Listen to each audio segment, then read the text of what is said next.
ladies and gentlemen. The NFL season is here, thankfully.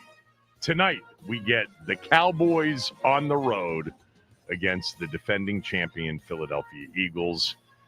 I'm expecting a pretty good football game. The Eagles are 8-point favorites in this game. The world believes that Philadelphia will win this game big. But I will tell you right now, I do not have a smell test selection on tonight's game. There's a lot of sharp money on Philadelphia, a lot of public money on Philadelphia as well. I tend to stay off those games when the sharp money aligns with the public money. I expect a good game, though, tonight. I think these first games are always difficult. I do think week one of the NFL season is an annual major fool's gold week, a major head fake. Sometimes really the first month of the NFL season is that way. Why? Well, because they don't play in the preseason. They don't hit in the preseason. They don't tackle in the preseason. So you get basically a lot of the frontline players playing, tackle football for the first time this weekend. So expect the unexpected, and I would not rule out a Dallas upset tonight. But the scene should be a good one. This was the game that I think a lot of you were hoping Washington would be in, that they would do the rematch of the NFC title game and have Washington as Philadelphia's opponent. Philadelphia had so many options, remember, for this opening game. We talked about all of them. They had played the Rams in the postseason. They had them at home. They had played Washington in the NFC title game, obviously. There was Denver. There was Chicago. There were a lot of options. The Cowboys are always an option for that. The Lions they have at home this year, that was a possibility. So there were a lot of possibilities for this season opener, and the NFL schedule makers went with Dallas. And we had Mike North, the key schedule maker from the NFL office, on the show a couple of times in the spring. And, the bottom line is Dallas-Philadelphia is the heavyweight matchup in the NFC from a television standpoint. There's no doubt about it. Washington and Philadelphia haven't reached that. There was always talk that, you don't need in this opening game a big time matchup. They've gone with lesser matchups. Remember, a few years ago, before Detroit was good, they went with the Lions and the Chiefs because everybody's going to watch this opening game. But last year they went Ravens-Chiefs, and this year they put the Cowboys on. They're always a big draw. This should be a massive number tonight on NBC and Peacock. 8:20 kick from the link. The NFL season gets underway, and obviously the Cowboys look a lot different than they did a week ago without Micah Parsons. Although Parsons playing tonight was never a given. Anyway, by the way, the Eagles open up with the Cowboys tonight. Then next week, week 2, they are at Arrowhead to face the Chiefs. Then they've got the Rams in week 3, the Bucks on the road in week 4, the Broncos at home in week 5. That is a brutal start for the defending champion Philadelphia Eagles to the 2025 season. Tonight is the easiest game on paper. Tonight is the night that they will be the biggest favorite that they are going to be. I would assume. We don't know what Denver will look like by the time we get there. But at Arrowhead, week 2, Rams at home, week 3, at Tampa, week 4, and Denver, week 5. Yeah, the NFC East, remember, this year plays the NFC North and the AFC West. So there are massive, high exposure games between the NFC East teams and their schedule this year. Can't wait for tonight. Definitely looking forward to it. It's actually, I think, a better game for us because it's 2 division teams rather than seeing, Chiefs Broncos or Chiefs Chargers or something like that. Pretty good opener. All right, a busy Thursday here on the show. Denton's going to join us in about 35 minutes. Denton's going to make a weekly visit with us to preview the college football weekend. And we will certainly talk about week 1 a little bit with Denton. Paul Charchian, Charch back with us every Thursday at 11:25 with fantasy football talk. Our good friend Michael Phillips from Richmond will jump on with us at noon.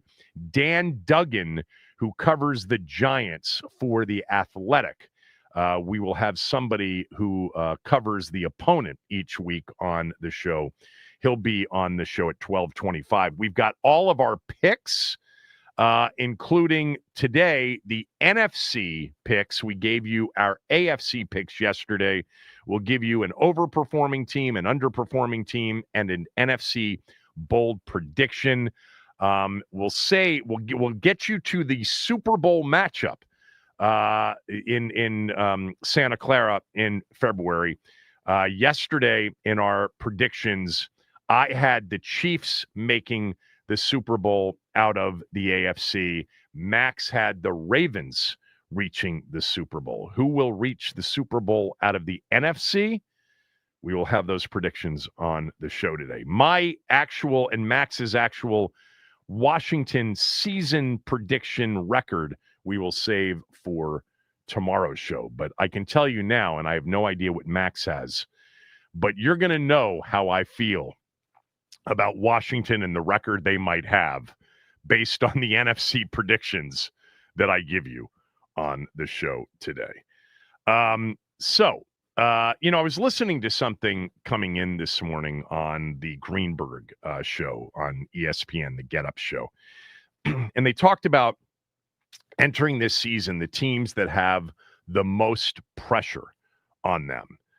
And, the obvious answer is Baltimore. In fact, there's no team close to Baltimore with the pressure they have. And, of course, the pressure is not a regular season pressure on the Ravens. It's a postseason pressure on the Ravens. And a couple of guys pushed back and said Buffalo's in the same boat. Buffalo's not in the same boat, in my opinion. Buffalo has played well in the postseason. Baltimore has not played well. Specifically, their quarterback hasn't played well enough. And the issue with the Ravens won't be, 9, 10, 11, 12 wins in the regular season and back in the postseason. It will be whether or not Lamar Jackson can get over his giddiness. That's the word he used to describe how he was. Jittery, giddy. It was jittery, excuse me. It was not giddy. Jittery was the word. In playoff games, he admitted to that. They have to be better in the postseason. Now, the question would be, well, what if they don't come through this year? What if they get eliminated again in the first or second round or in the AFC title game? I would say, by the way, Baltimore, lessens the pressure by at least getting to the Super Bowl, but they have to get to the Super Bowl. They have to get there. Buffalo has the same level of pressure of getting to the Super Bowl, but it's for different reasons. They just have been great, but they have lost epic close games. And to the Chiefs primarily. And so they're going to have to get over that hump for sure. But Baltimore's got to play well in the postseason and win. I think getting to the Super Bowl is enough. Now, what if they don't? Nothing's going to happen. So on some level, it's like, well, then where's the pressure? If nobody's going to lose their job or nobody's going to be replaced, where's the pressure? I don't know. Maybe it's just to, eliminate the ongoing talk and ongoing pressure the following year that you'd have to face by not getting to the Super Bowl. Like, I don't see the Ravens, if they missed the playoffs or if they got to the postseason and didn't play well, deciding to, restart, rebuild or, recalibrate, as Dan Quinn would say, and look for a different quarterback. That's not going to happen. They've got a 2-time MVP at quarterback. You could make the case he should have been a 3-time MVP last year. He might win his third this year. That's not going to happen. In the NFL, things happen in one-and-done formats. We know that. And the Mahomes factor has been a major factor in the AFC. I think point blank, he's the best quarterback in football. I still would take Mahomes number one over anybody else. I don't care what kind of year he had last year. I think he's going to have a massive year this year. Throwing for less than 4,000 yards, only 26 touchdowns, having the criticism of the offense And the questions of, has Mahomes played his best? Is Mahomes bored? Is Mahomes taking a step back? I think he'll be great. And he was great when it mattered last year. 7 fourth quarter comebacks. I'm sorry, 5 fourth quarter comebacks, 7 game winning drives last year. But there's no doubt the team facing the most scrutiny and associated pressure heading into 2025 for really a second consecutive year, Baltimore. The Ravens have to win enough playoff games to get to the Super Bowl. They've got to go to the Super Bowl this year. They're good enough. They are loaded. This is a damn good football team on paper. They added Jair Alexander to their secondary. Kyle Hamilton now starting to enter that period of his career that he could, start to make people talk about him in ways that, you don't get talked about, which is, greatest or among the best to ever do it. He has been sensational here in the early portion of his career.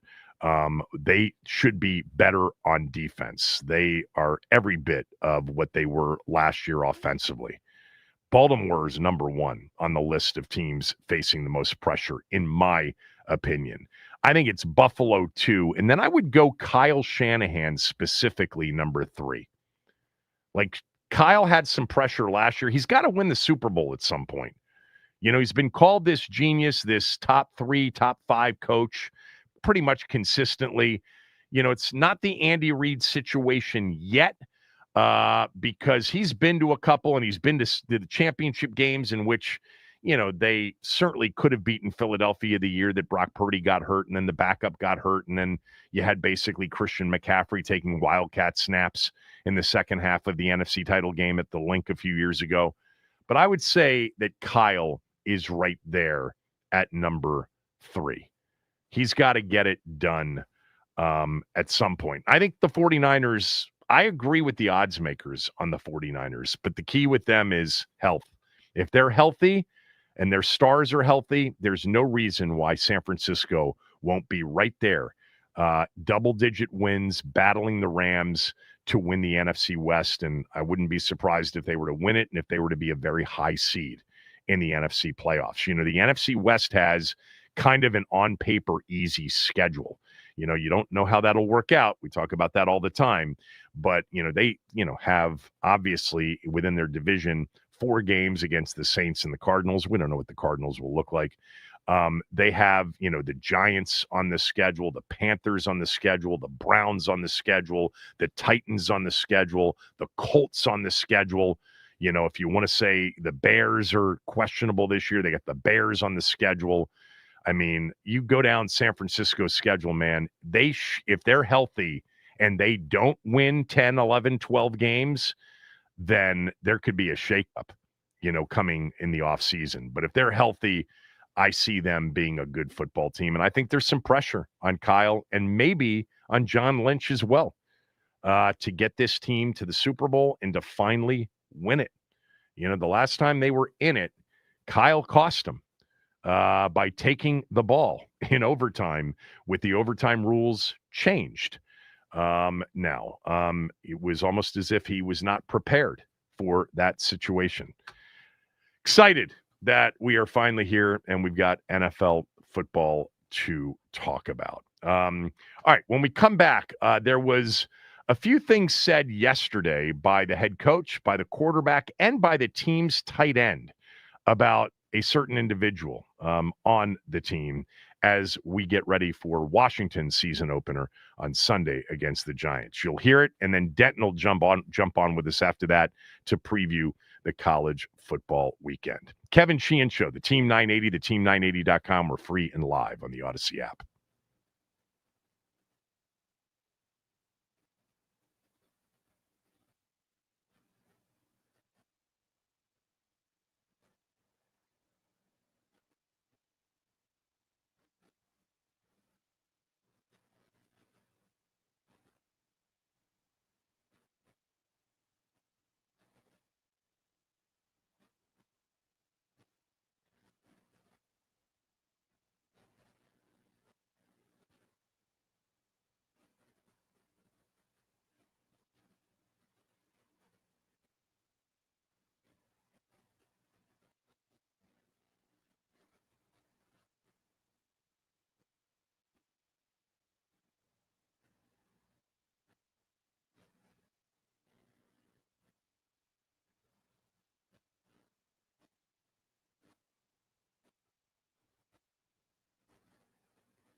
Yeah, I'm just going to take it snap by snap, but I feel like I'm in great shape right now. They've been doing a great job just easing me back into practice, but I'm trying to steal reps here and there. You know what I mean? Get as many as I can, but at the same time, just listening to the training staff and working me back into things. But I feel great, and I know DQ and Cliff and Bobby trust me, and so I'm going to be communicative throughout this week and how I'm feeling on Sunday. But as of right now, I feel really good to go.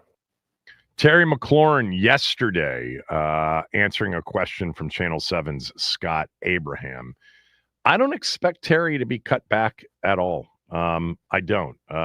This was Dan Quinn on Terry McLaurin yesterday and his readiness for the opener.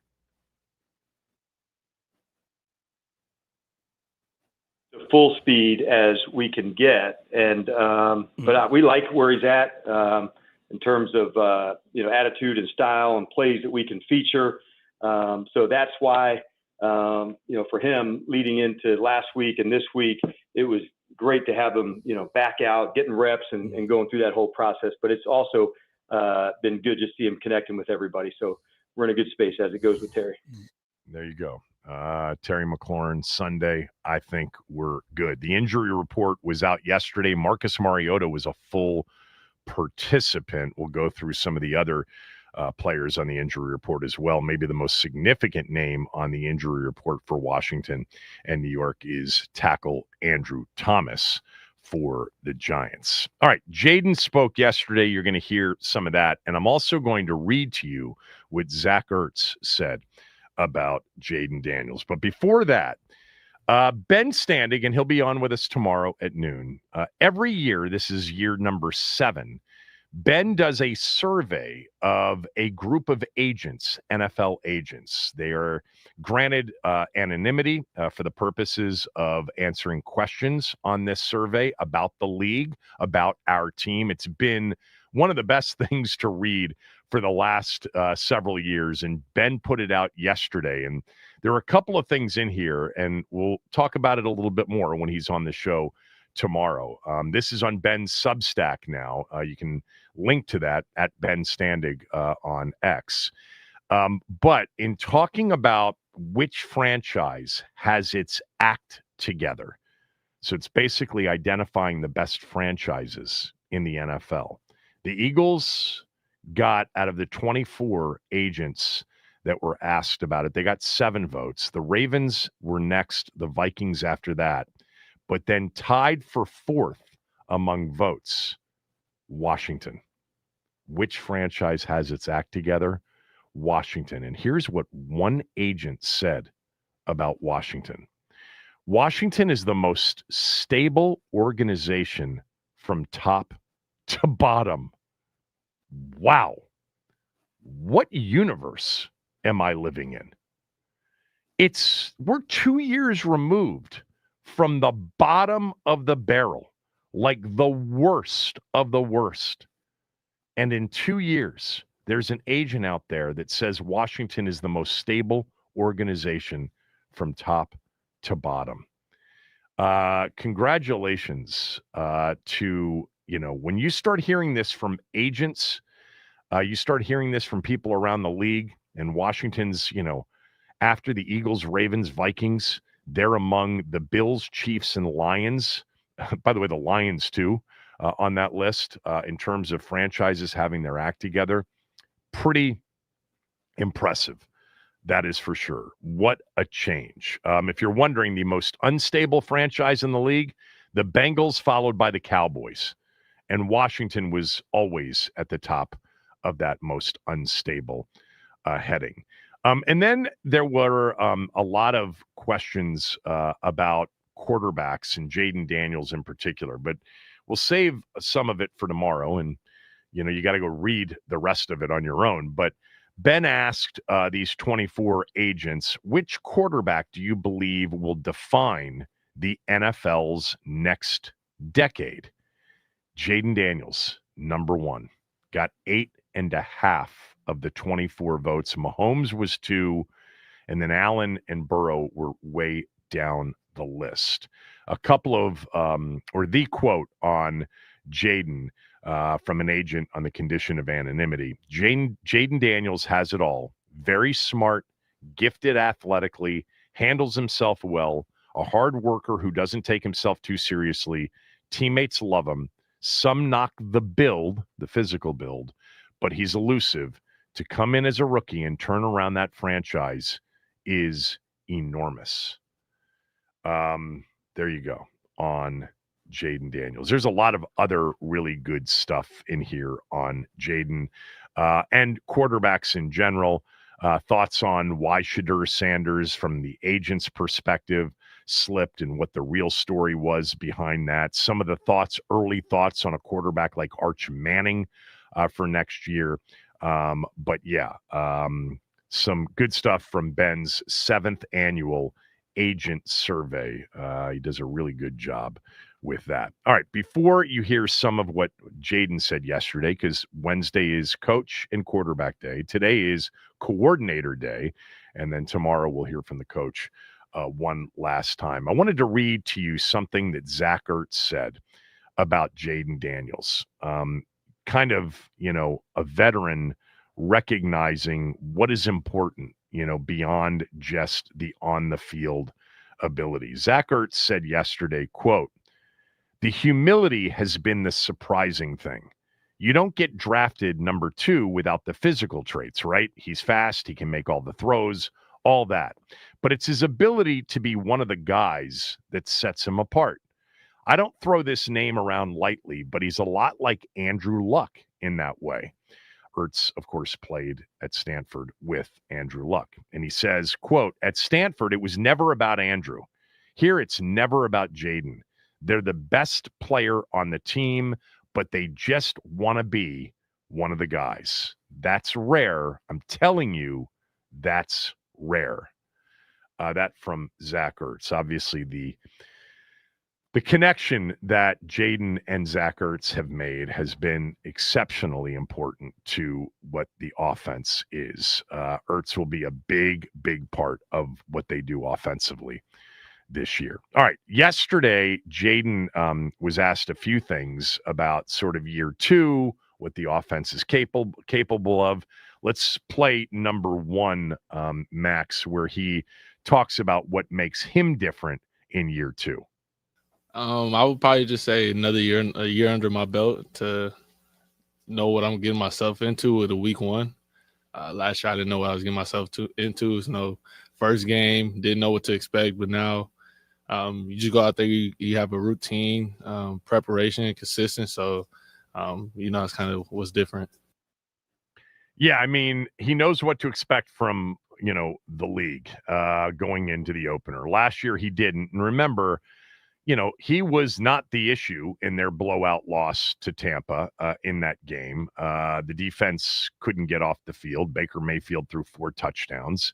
And, Godwin and Mike Evans, and they all had big days against Washington's secondary.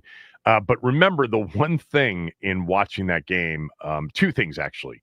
One is Jaden, took off too early and then didn't keep his eyes down the field to make throws. And that was something that they had talked about, leading into the opener, that they wanted to see more of that. And we didn't see that in the opener. So it was like, is he going to learn? The coaches have already been talking about that.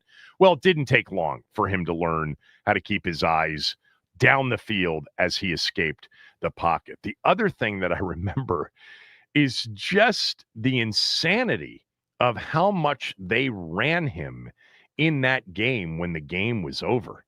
Down by the goal line. Remember, down by the goal line, they were running zone reads and he was keeping it, down 37-14.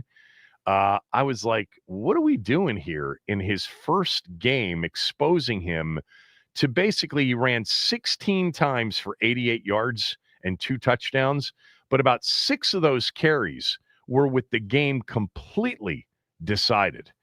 And I thought, wow, they obviously didn't think about it. And remember, Cliff did say that following week, got caught up in it. We wanted to score all of this, probably shouldn't have, exposed them as much as we did. They got away with it in that opener, but he had 16 carries in that game for 88 yards. And it really was, a week one game, but it was, it left some questions after that first game, not about his athleticism, not about his playmaking ability, but some of the other things, including some of the hits he took. Of course, they came back week 2 against the Giants and never punted in the game. There were no turnovers and no punts in that second game against the Giants. All they did was have the ball 7 times and kick 7 field goals. That was the problem, of course, in that game. 7 field goals. But thank you, Austin Seibert, for that game, not the Dallas game later on in the season. This was Jaden yesterday talking about what the 2025 version of the offense is capable of. I guess we're going to find out on Sunday. I don't really have an answer. I just hope not hope, but go out there and execute at a high standard. That's the standard that we keep, and that's the standard we uphold each and every day, especially another year in the system. We know it. We're allowed to go out there and play fast and free. I do kind of like the fact that the answers aren't, long. They're not overly compelling. But in his own way, he is shrewd. He's not going to talk about what they're going to be in year 2. We'll find out. And by the way, having the ability to understand that sometimes you think you're something and the league tends to trick you. It isn't always what you think it is. This was one more Jaden on where he thinks the team has grown the most. Yeah, I think it just starts with the veteran leadership. We added more veteran experience, and, we got guys last year that were with DQ, and we kind of know the standard and how we want to play. And you could tell that people are bought in. Everybody's showing up, working hard, and we all love each other in the locker room. We take care of one another on the practice field, but we know at the end of the day we got to push each other to get better. Jaden Daniels talking about some of that veteran leadership that was brought in the form of Laramie Tunsil and Deebo Samuel, for sure. Some veteran presence defensively as well. Guys like Wise and Kinlaw and Goldman, and Will Harris, a Marshawn Lattimore late last season. This team is certainly the oldest team in the league by average age, but again, we've talked about this. The Josh Johnsons, the Tress Ways, they kind of skew that a bit higher. By the way, Kendrick Bourne did not sign with the team. That hasn't happened yet. Apparently, he's going to wait a week to sort of watch week 1 here and figure it out. I guess most people believe it is between the 49ers and the Skins. So the first injury report came out yesterday. Zach Ertz didn't practice. There were a lot of Wednesdays last year. He took a rest day, and that's how it was described, a rest day. Dorrance Armstrong, Noah Brown, and Jonathan Jones all limited. Certainly the Noah Brown is worth keeping a close eye on. Matt Gay was ill, but he was a full participant. And then Marcus Mariota, there was some question about whether or not he would be the backup quarterback Sunday. I guess there's still time for this to change, but he was a full participant yesterday with that Achilles tendonitis.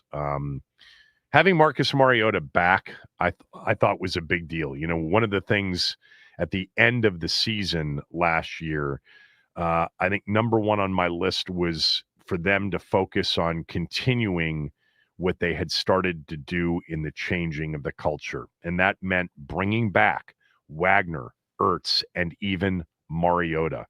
There were other things. Defense had to get better. They had to get better in the trenches. They had to figure out corner with Lattimore. Was he, just not healthy enough and came in too late, or was there more of a concern there? And then they needed to upgrade, in the trenches offensively, especially at tackle. Wanted another, running back and wide receiver. And certainly from a running back standpoint, they may have gotten it in the form of a 7th-round pick, or time will tell. And then wanted a new kicker. Had to solve the kicker problem. We'll see what Matt Gay is. But certainly they believe at $4.5 million guaranteed that he is an upgrade over what they had last year. All right. Denton Day, my old producer, who is now involved in his own show on the BetMGM network. He will join us every Thursday to preview the college football weekend.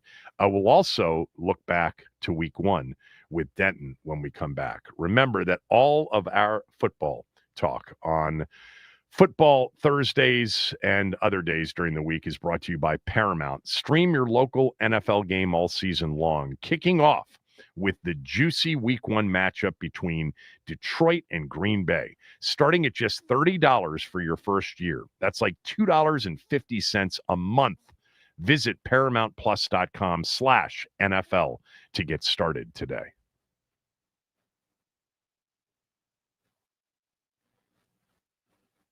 All right. Happy Thursday, everybody. It is September 4th. I am Max Ames. Here's the news of the morning. The Broncos and linebacker Nick Bonito have reached an agreement today on a 4-year extension worth up to $120 million, including $70 million in guarantees. Bonito is now the highest paid non-QB in Broncos franchise history. And according to ESPN and Adam Schefter, the Philadelphia Eagles made a strong push to trade for former Cowboys pass rusher Micah Parsons.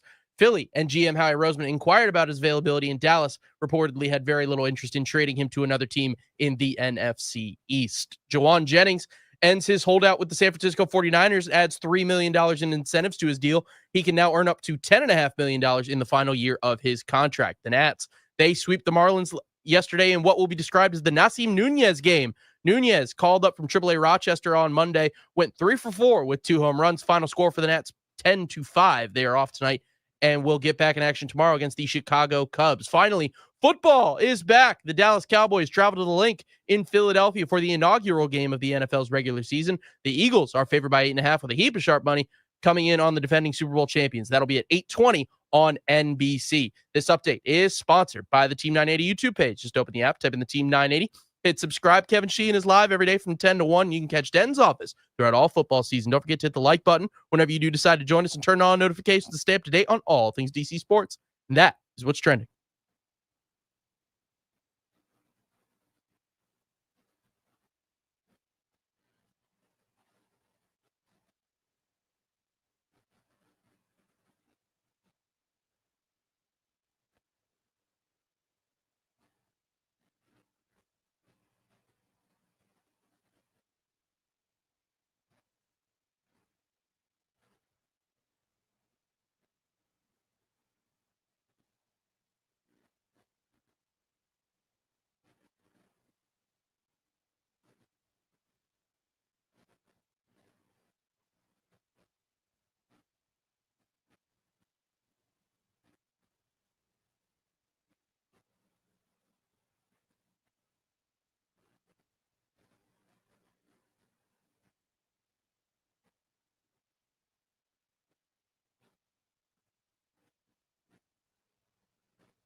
We'll do some Washington predictions at 11. I want your top 5 Washington players. The top 3 are pretty easy, in my opinion. It's 4 and 5 where it gets difficult, but start thinking about your top 5 players on the team. We'll take calls on that during the 11 o'clock hour in about 20 minutes. Charch will join us at 11:25. We've got our NFC predictions coming up in the 11 a.m. hour. Michael Phillips today on the show. Dan Duggan from New York. He covers the Giants, will join us. And we will give a pick on tonight's game, even though I don't love the game either way from a betting perspective. Joining us right now is Denton Day, my old producer and my good friend. Denton left me back in April, but left me in good hands with Max, who's been producing us. But Denton doing a great job on his new gig with BetMGM Network. And, of course, Denton's a big part of SiriusXM's College Football Saturday, the host of College Football Overtime on SiriusXM College Radio. At the Denton Day on X on Twitter. Real quickly, before we do our first college football segment of the year together, give me your Washington 2025 predicted record. First of all, I would say less left, more dragged out of the 980 studios, but that's neither here nor there at this That's point. not true. You got a much better gig. I would say I've been a little bit more optimistic. Everyone's been talking about like, oh, they're going to take a step back, and oh, the teams are so tough. I don't really care. I got number 5 in my backfield, so I'm pretty good with that. I'm going to go optimistic. I think 12 wins is still what they're going to be able to accomplish this year. So I'm going to go 12 and 5. You are right. I mean, I don't think everybody feels that way, but there's definitely, I think, a lean in the direction nationally of people saying that Washington got a little bit lucky last year, really good fortune, close games, 20 of 23 and 4th down, all of that stuff. And that, it's only, it's typical, which it is not typical, but everybody believes that this narrative that it's typical for a sophomore slump after a great rookie season at quarterback. But I don't see it that way either. I think you're much more in line with where I am going to be when I give my prediction tomorrow. All right, we're going to do college football with Denton every Thursday in this spot, looking back a little bit at the week before, but previewing the week ahead, because the week ahead doesn't have, blockbuster headline games here in week 2, but week 1 did. Just give me your overall takeaways from week 1. Defenses are really good across college football, which is not out of the ordinary, but I think because there's so many quarterbacks that were returning, and then of course you had Arch Manning, who came into this season with every single little bit of hype that you could possibly put on a guy that really hadn't played before. I think everyone expected to see some track meets, but my biggest takeaway from that first game with Texas and Ohio State was that Matt Patricia might actually be really good when it comes to being a coordinator in the college game. And on top of that, Ohio State can really tackle. Like, I thought the tackling this week was really, really strong, because usually in the first 3-4 weeks of the season, due to them not hitting a ton in practice, it feels like the tackling is more on the low end. But I thought across the country, the tackling from the good teams was really, really impressive. So defensively, that was a big standout week 1. Yeah, it's funny because during the entire weekend, and I know you were dialed in on it like I was, you kept hearing, everybody say defenses are ahead of offenses. And I don't know that there's data that suggests that the low-scoring games that we saw in week 1 were typical, because I don't remember them being typical because of what you said. Tackling is usually a problem early in the season, and it is in the NFL as well, because they don't hit leading up to the first real games. What was your are you burying Arch Manning after the game he had at Ohio State, or are you giving him some breathing room here to, get his feet under him, because that was a tough spot? Yeah, I'm giving him breathing room. No, I was never like an Arch Manning as a savior kind of guy. You know this. I know this. The Heisman favorite in the preseason never wins the Heisman, so that's just always good to stay away from that. Because of that, I thought he'd be good. I never thought he was going to be great, and Texas was this unbeatable juggernaut. I think he just ran into Matt Patricia, honestly. I mean, this guy made a career from trying to confuse some of the game's best quarterbacks of all time. I think he's going to be able to confuse a 21-year-old that's only played 4 games. So I think this was just more bad timing. As much as we, the viewers, hate the layup games are actually really good for teams because it gets them into some form of a rhythm offensively. So when they do end up playing competition that's at the same weight class as they are, they're much more apt to handle it. Whereas because he played a spring game, and I actually don't even know if Texas had a spring game, but he ran good practices against Texas, and that's really it. So when you see somebody else for the first time, you're naturally going to be a little bit flustered. I think he'll be fine. He'll bounce back. Just give him the layup games. I was surprised with the way that Sarkisian called the game. I thought it was conservative. I thought he showed a lack of trust in his quarterback in that atmosphere against that defense. And I was surprised by that. Were you? I was. That was maybe the biggest takeaway from the Texas side, was that I thought that Sark was going to be able to go kind of punch for punch with Matt Patricia. And it felt like that Matt Patricia got one punch in, and then Sark kind of, Mike Tyson, you have a plan till you get punched in the face. He lost his plan. And then Patricia was just walloping him for the rest of the game. And, he started to unleash Arch a little bit in terms of, getting the ball down the field, vertical throws in the fourth quarter. But you can't just do swing passes and expect that your guys are going to be able to get out in space and make guys miss. They just weren't. Ohio State, again, it goes back to the tackling. They were so good at tackling, you should have known in the first quarter, hey, this is not going to work. We need to push the ball down the field, and it felt like they got to that way too late. All right, before we get to that, game on Saturday night between LSU and Clemson, what did you think of Gus Malzahn's offense at Florida State? Boy, that guy hates Alabama with a passion, and I envy that. I mean, that is true hatred to where he is. I think Gus is a good coach. I've never thought of him as a great coach, but when he plays Alabama, you get the absolute best of Gus Malzahn. I thought they looked really, really good. I was just more concerned with how Alabama looked because we had not heard anything that would suggest that they weren't performing at a high standard in the offseason, and to see them basically get bullied for an hour against Florida State was not what I had. That was the only game I lost this week, Kevin. I went like 6-1 week 1. That was the only one that I lost because Alabama just did not have it.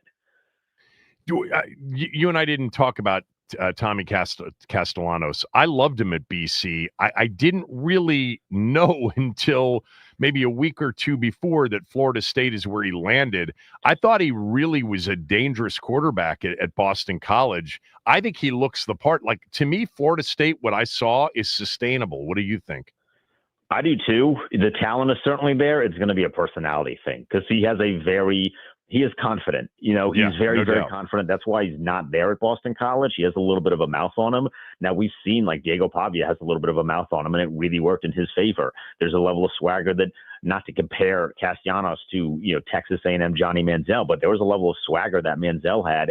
So he certainly carries himself very similar to those guys. It's just going to be about, can Florida State put up with that? Are they welcoming to that? And if they are, like, this team has an identity that they certainly did not have in 2024. I do think it's sustainable as long as everybody's kind of okay with their quarterback. He's going to start cashing some checks that maybe the defense is going to have to be able to, or writing some checks that the defense is going to be able to have to cash. Could Kalen DeBoer actually lose his job in season? Highly unlikely. That buyout is going to be crazy. And what is the not buyout? Just a lump. It's something like $60 million, but it's less of a lump sum, which maybe makes that a little bit easier. But then do you really want to be on the hook for years to come? Because I think the way his is set up is kind of similar to how the Nationals like to set up their contracts, whereas it's less lump sum and more just, you're going to be paying me for a while. So do you really want to get in a position where you're having to pay Kalen DeBoer for potentially 8 years down the line when he isn't coaching anymore? Well, you would agree, though, if they don't make the playoff, he's done. Yeah, he's in trouble. You can't miss the playoffs 2 years in a row, especially in a 12-team playoff. In a 4-team playoff, that could be a little bit more acceptable because you play in the SEC and you basically had to go undefeated or at the very least have one loss. But in a 12-team playoff, you have to be able to make the college football playoff with your Alabama. That has to happen. All right, we'll talk about Saturday's card here in a moment, but just real quickly, just quick takeaways from LSU, Clemson, Miami, Notre Dame. We'll pass on Carolina, TCU. I was so stunned with Clemson's inability to produce on offense. I've been so bought in on them this entire year, and in the second half, they got dominated. Now, LSU didn't put up a lot of points, but Clemson was completely stonewalled. If the LSU defense is what they had, like this defense is what they had when Jaden won the Heisman, they go undefeated and they have an average margin of victory of like 20 points. I mean, they're so good. They're like, this is the defense that they have been asking for years. Clemson had no chance against them. I thought Cade Klubnik would step up. He did not. I thought these receivers that I had preached about and that I'd heard so many good things about this offseason would step up. They did not, and they have no run game. Like, Clemson just could not run the football. That LSU defense was incredibly impressive, and it's another year of, after week number one, questioning if Cade Klubnik is legitimately a guy that'll have success, not just in college, but if he'll make that transition to the NFL. Well, I don't see it with him. I think he just doesn't process. I don't think he sees it. On the other side, I think Nussmeier definitely sees it. He's just not very athletic. What'd you think of my boy Carson Beck on Sunday night? Looked pretty good. He can, you know what? He really can throw the football. He can make every throw. He is much more of a game manager. Almost feels like a derogatory term when you're talking about quarterbacks. I don't think that it is. He cannot do what Jaden did, which is, play Superman and lift the team. You need to have a running game with him, and Georgia did not last year. Miami does. So if you take that pressure off of Carson Beck and you just say, hey, read the field and make the right decision, he can definitely do that. And he showed that against Notre Dame. That was very impressive. I was on Miami, as you know. You and I texted back and forth about that one because the world was on Notre Dame. So I was definitely on Miami. I didn't anticipate he was going to play that well, though. So I was really, really impressed with what he was able to do. And honestly, if you're Notre Dame, you're kind of like, all right, we did not expect this first loss. They got Texas A&M coming up here in 2 weeks. I'm not saying they're in trouble necessarily, but they are going to need to beat Texas A&M if they want to get into the college football playoff. Yeah, they were there and did it last year after their loss at home to Northern Illinois. That was a different loss, obviously, on Sunday night at Miami. All right, let's look ahead. Real quickly, what did you think of Malik Washington at Maryland? And do you think that the Terps could maybe – I mean, that's not an opponent, and they don't have an opponent until week 4, but what were your early impressions on him? He looked good. He can certainly deliver the football. I try and stay away from massive week 1 hot takes or massive week 1 opinions, especially when you're not really playing anybody. But he looked confident. And I think you have to be a little bit excited if you're Maryland because you haven't really had a guy that can really sling it the way that he can and play that confidently. I mean, Talia certainly had, elements of that. But I think once you start to see opponents, if it's even remotely close to what it was on Saturday, you'll start to feel really, really confident that maybe Locks did get his guy. Not a great week 2 after all of the anticipation for the games week 1, but what stands out to you? I mean, obviously the nightcap, the main event, Oklahoma, Michigan is the one that really stands out. But I do think there are some games in the 12 o'clock hour that are at the very least enticing. Maybe it's not the sexiest. I don't know if you love offense, probably not that interested in Iowa State. But I happen to enjoy that rivalry, and I love a good 20-19 game, which is probably what that'll end up being. It's going to be 13-10. Although Iowa's got a much better quarterback situation than they've had in recent years. They do, but Iowa is where quarterbacks go to die because the guy wasn't exactly impressive against a nobody in week number 1. I think that Baylor-SMU game is one that I'm going to be really intrigued with. That's a short line. SMU is at home only laying 2.5, where I thought Baylor was going to get the better of Auburn last week. They did not. Maybe I go back to the well with them. So that game is at the very least kind of intriguing. And then Kansas and Missouri is the one that I'm going to be paying the most attention to. Right now, you can get Jalen Daniels 50-1 to win the Heisman through the first 2 weeks of the season. Jalen Daniels, everybody, not Jaden. The Jalen Daniels is a really exciting quarterback at Kansas. You can get him 50-1 right now. And the first 2 weeks, again, not playing anybody, but he's looked really impressive. So I'm excited to see what he gets to do against an opponent that's not great by any stretch of the imagination, but at the very least, they have, Power 4 talent. Rivalry game. This is a big rivalry game. Yeah. And Kansas right now is a 6.5-point dog. So I do think they keep it close if Jalen Daniels can play well. I'll tell you the sneaky upset in the 12 o'clock hours, Illinois at Duke, they're just a 3.5-point favorite. So yeah. I can tell you, I will definitely have Duke early on Saturday. I don't really know what Illinois is. I've been thinking, and you and I have talked about this. I've been thinking that Brett Bielema would get it done and would build a powerhouse in the Big Ten at Illinois, whereas, in the SEC, the way his style of football didn't necessarily match that league back in the Big Ten. And Illinois is ranked 11th or 12th in the country. There are big things expected, but this game early at Duke is a tricky one for them.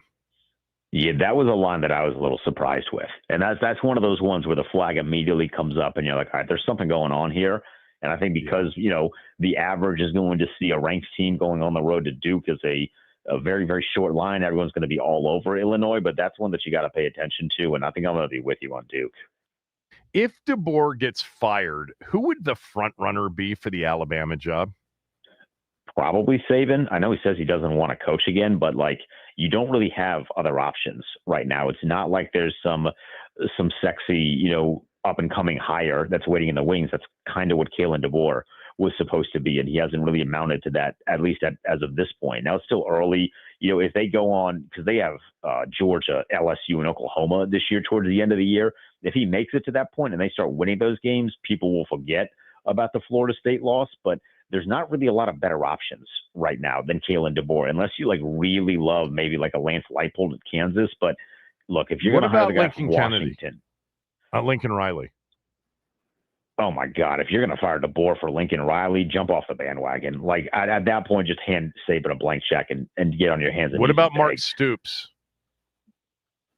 I don't think they're all that intrigued. If Mark Stoops was basically stonewalled at Texas A&M, I don't think Bama fans are going to be happy with him.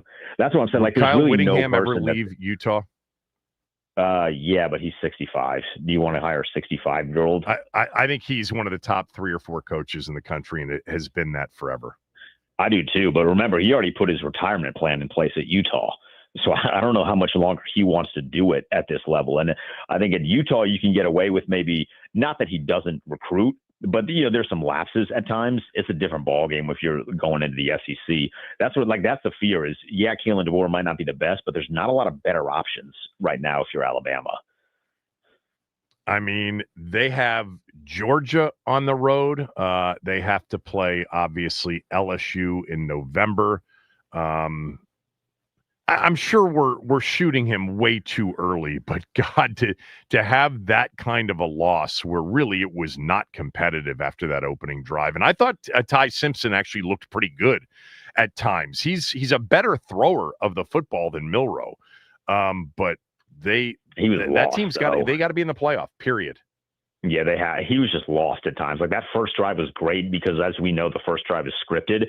When it came to the game flow things and hey, you just have to go out there and steal some things. They couldn't block anybody. They couldn't block, and he was lost a lot of the time. Yeah, I mean, they completely shut down the run after that opening drive, and they got after him big time. It was kind of fun to watch, and I'll tell you what, there were some really good crowds on Saturday. I don't think there was anything that popped through the TV screen more than Doak Campbell. By the way, a pared down Doak Campbell after the renovations. It was loud. It was loud. So it'd be kind of cool to see them be relevant this year. After what happened 2 years ago. Thanks. We're going to do this every week. Looking forward to it. Yep. See ya.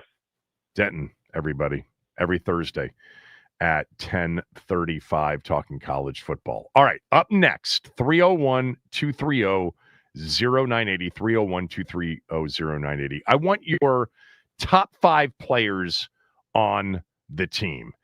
The top 3 are easy. 1's easy. 2 and 3 could go either way. It's where you get to 4 and 5 that I think there will be a lot of interesting answers. 301-230-0980. Put down your top 5 Washington players entering 2025. I'll have mine. Max will have his. Kevin Sheehan Show, the Team 980, the team980.com. You can watch us on the Team 980 YouTube page. Hit the like button and the subscribe button when you get there.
NFL season gets underway tonight in Philadelphia. Washington opens up its NFL 2025 season Sunday at home against the Giants at 1 o'clock. Tomorrow's show, we'll have Washington wins if. We'll have season predictions, our NFC predictions coming up later on this hour, and we'll have predictions on the opening game. You know, the NFL Top 100 list this year, the list voted on by the players, had the most Washington players in the top 100 ever since that list started back in 2012. 5 players mentioned as top 100 players. Laramie Tunsil came in at 86, Bobby Wagner at 74, Frankie Louvu at 70, Terry at 52, and Jaden Daniels at 21. Washington has some A-level players. Who are your top 5 in order Washington players? Now, I think the top 3 are very easy. Number 1 is Jaden Daniels for me. I think that would be your number 1. Is that really even a debate? I think there's a debate between 2 and 3. I go at number 2, Frankie Louvu, and I go at number 3, Terry McLaurin. And then 4 and 5, I'm expecting a lot of different answers. Who are the 4th and 5th best players on this team after what I think should be a consensus top 3? The order may be different for some of you after Jaden. You might have Terry 2 and Louvu 3. I've got Louvu 2 and Terry 3. But 4 and 5 is where it gets very interesting. For me, I had a lot of possibilities for the next 2 to round out the 5 best players on the team. I went with Laramie Tunsil at 4 because he is flat out a top 5 pass blocking left tackle in the game. And hard to come up with, you could look at Bobby Wagner as a second team All-Pro. You could look at, a guy like Mikey Sanders still after 1 year. You may, believe that Sam Cosmi is a top 5 player on the team, even though he's not going to be ready. I went Tunsil 4, and this will probably upset some, but I went Deebo Samuel 5. I think Deebo's going to have a big year. I think Deebo at his best is one of the most versatile, high-level skill position players in the league. I think him at his best. Health is everything. He's got to be healthy. But that is my top 5. Jaden 1, Louvu 2, Terry 3, Tunsil 4, and Deebo Samuel 5. 301-230-0980, 301-230-0980. I want your top 5, and you can just say top 3, Jaden, and then you go Terry 2, Louvu 3, or Louvu 2, Terry 3. Let's get to 4 and 5. Or maybe you don't think my 2 and 3 are accurate. I think that would be the consensus overall. Phone lines are open. I want to hear who you think the 5 best players on this team entering 2025 are. Max, what's your list? All right. Obviously, Jaden 1. I don't think we need to spend too much time on that. Number 2, Terry McLaurin. Just everything he's done for this team for however long, or for as long as he's been here, I've got him at number 2. Number 3 is going to be, you've already mentioned him, Laramie Tunsil. Standout you left. Got Tunsil. Okay, yes, at 3. Tunsil okay, at 3. That's fine. 4, Louvu. I think Frankie's going to fly around. I mean, he was the heart and soul of this defense last year. I think he's going to be that again this year. Now, before I get to my number 5, I'm going to give you some honorable mentions. Now, my honorable mentions are going to be Bobby Wagner, obviously for his entire career, for everything he's done in the NFL, like 100 tackles per season. Even at his current age, he could be 5, but he's not my 5. Sam Cosmi, again, for all the things he's done at the right guard spot. He's just been, Brandon Scherf 2.0, but happy here, which I enjoy. Number 5 for me, Mike Sainristil. Dan Quinn talks a lot about it, and he mentioned something in his presser a couple weeks ago about how a lot of these guys going into year 2 are making these adjustments or have made these adjustments in the offseason to get better. Now, he mentioned 2 guys in the class of getting better during the season, and that was Jaden and that was Mikey. So I think Mikey's just going to have a great year this year. I'm so high on everything that he does. He plays like a dog. He's not afraid of anybody. in spite of his, 5'9" stature. So number 5 for me, Mike Sainer still going forward, I think is going to be a staple on this Commanders defense for years to come. All right. If you want to weigh in, we've got phone lines open at 301-230-0980. Who are your top 5 players? This from, where is it? I just had it up a second ago because this is somebody who believes what you believe. From DC Sports Talk, love Luvu, but he's not better than Tunsil. I had Luvu 2, Terry 3, Tunsil 4. Max had Tunsil 3, Luvu 4. Just as a matter of fact, Frankie Luvu was a second-team All-Pro linebacker last year. Tunsil did not make All-Pro last year.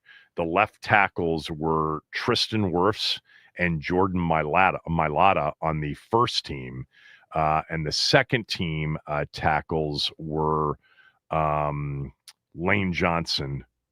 And I don't see where the second team tackle is on this list. Lane Johnson's a right tackle, though.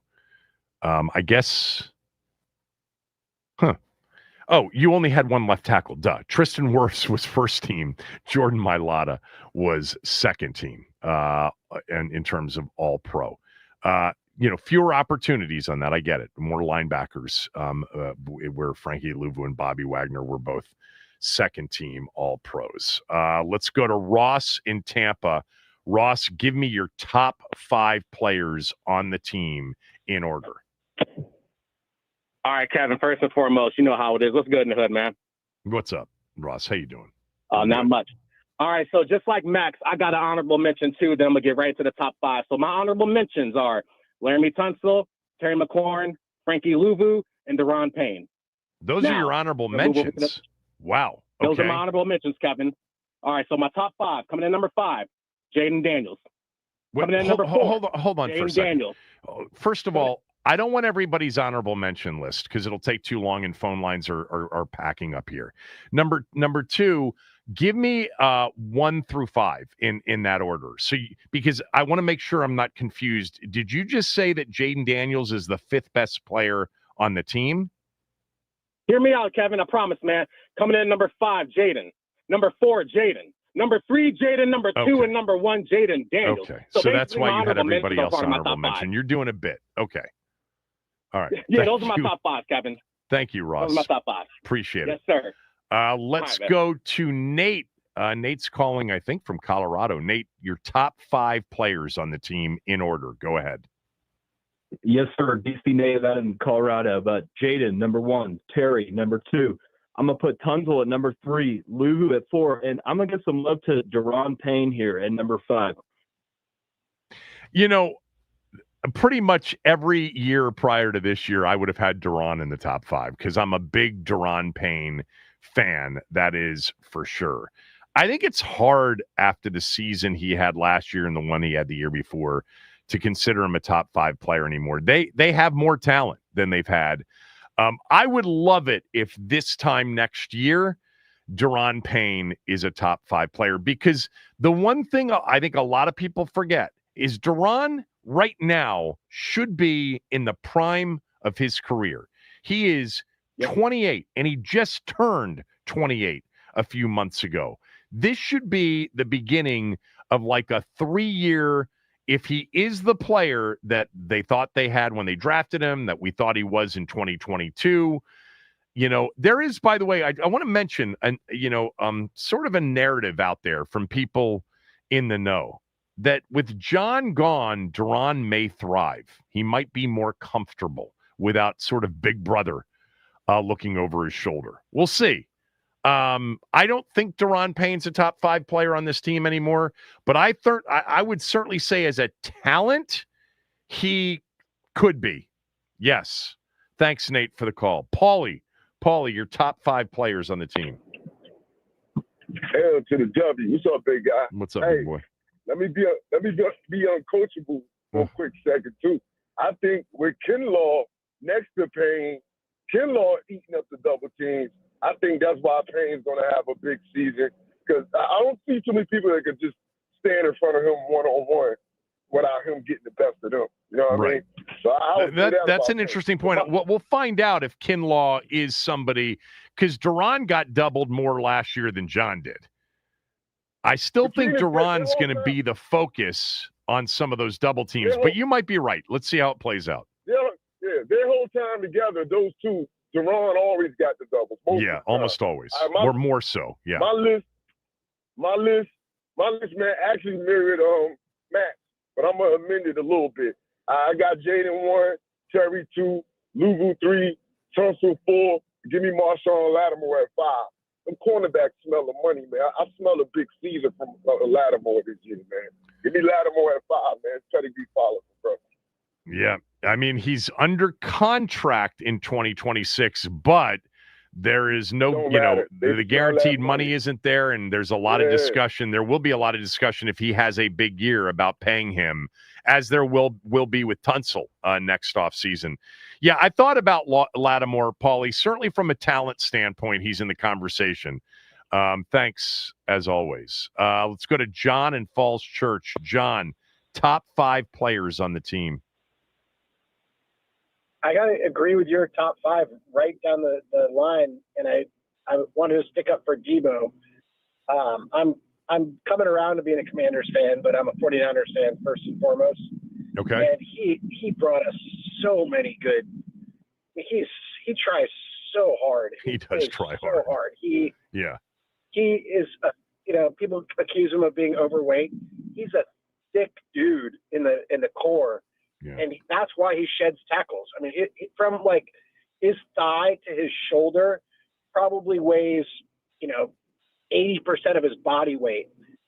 And it's just hard to take down when somebody's running that hard, when somebody's, that determined to get out of a tackle.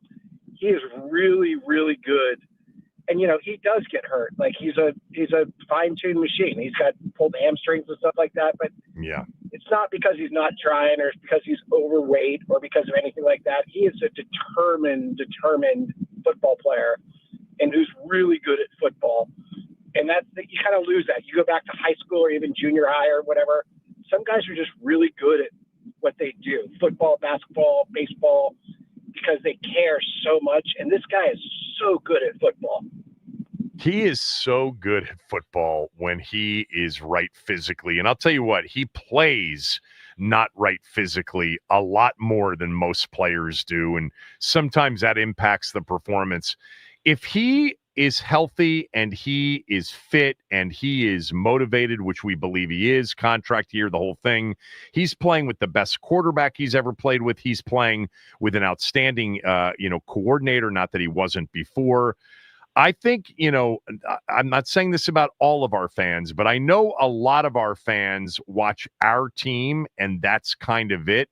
I think they're going to be blown away if we get the Deebo Samuel that San Francisco had, in 2021, at times in 22 and 23 before he got pneumonia. He is one of the hardest, playing, try hard, physical, tackle breaking machines in the league. He's so versatile. Talent-wise, he's top 5 on this team, and I think we're going to see the production. I'm hoping we see it, John. Thanks for the call. Let's go to Saeed. Saeed, what's your top 5? Go ahead.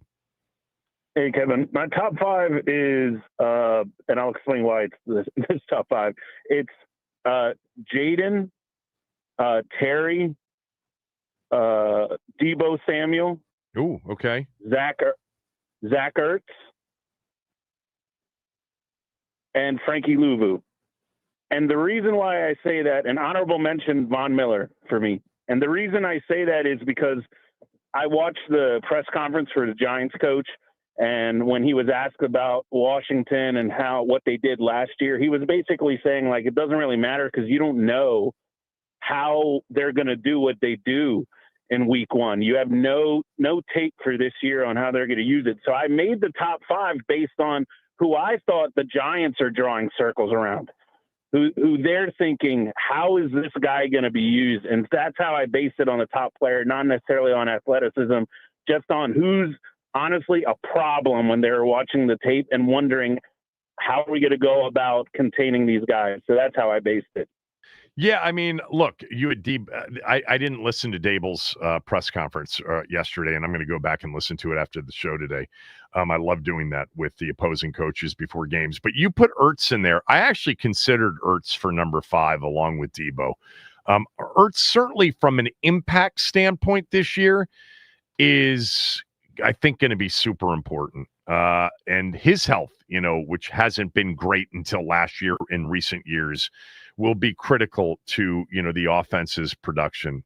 Thanks, Saeed. Appreciate it. Let's go to Mutu. Mutu's calling from Frederick. Mutu, who's your top five players on Washington's team for 2025? Evan, happy Commander season, man. Back at you. I got JD. I got Terry. I got Consoles. And you just mentioned the importance of this guy and the experience he brings and the importance to the offense and JD. I got to put Zach Ertz in there. And number 5, I'm basing this on Marshawn being healthy. That's one side of the field being shut down. I got to put Marshawn Lattimore in there. Now, Debo is tempting me, but he's got to prove himself first. That's all I got, Kevin. Good job, Mutu. Appreciate it. Let's finish it up with Little. Little, who's your top 5? Go ahead. Yeah, what's up? Shout out to Mad Max. Hey, look, we all know Jaden 5. But look, man, I'm gonna go JD 5. I'm gonna leave the middle blank, coach, and I'm gonna put Tressway at number 5. Reason why? Because I hope he don't take the field this year at all. Yeah, well, he didn't take the field much last year. Right, he ain't never missed up on a snap hole. When they're holding for the kicker. So yeah, I gotta give Tressway some credit, man. God bless y'all, stay up here. Hey, look, Section 217, we're gonna be rocking Sunday, man. You just gave me 2 players. You gave me number 1 and number 5. No 2, 3, 4. Right, I'm gonna say, and you put whoever you want. I like the last caller. You put whoever you want to put in the middle. But I got Jaden and I got Tressway. Man, God bless y'all. Stay up, man. Appreciate it. Washington last year punted 50 times. Only 3 teams punted less. Atlanta, the 49ers, and Detroit. I would bet you that Detroit attempted more 4th down conversions than any other team in the league, and that would probably be a reason that they didn't punt as much. Let me just see 4th down conversions attempted. The most 4th down attempts in the 24 regular season, Minnesota. Okay, Detroit was 6th in terms of most attempts last year. Interesting. Minnesota attempted more 4th downs than anybody, followed by Buffalo and Denver. But 2 teams last year in Minnesota, Buffalo, that didn't punt much anyway, whether they were converting on 4th down or not. Nobody had a higher 4th down conversion percentage than our team. Oh, you know what? This is not... I'll figure this out. I got some wrong numbers here. Washington was 20 of 23 on 4th down last year, right? Wasn't that the final number? I'm pretty 87%? Sure that was right. Yeah, because I remember it being like unprecedented. Yeah, it's not reflected in the NFL.com stats that way. So I think I've got a wrong page here that popped up. All right, Paul Charchian, Fantasy Football Talk, next.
Charch is going to be with us every Thursday. We're still efforting to get him. But Charch will be with us as he's been for many, many years. Thursdays at 11:25 with fantasy football tips.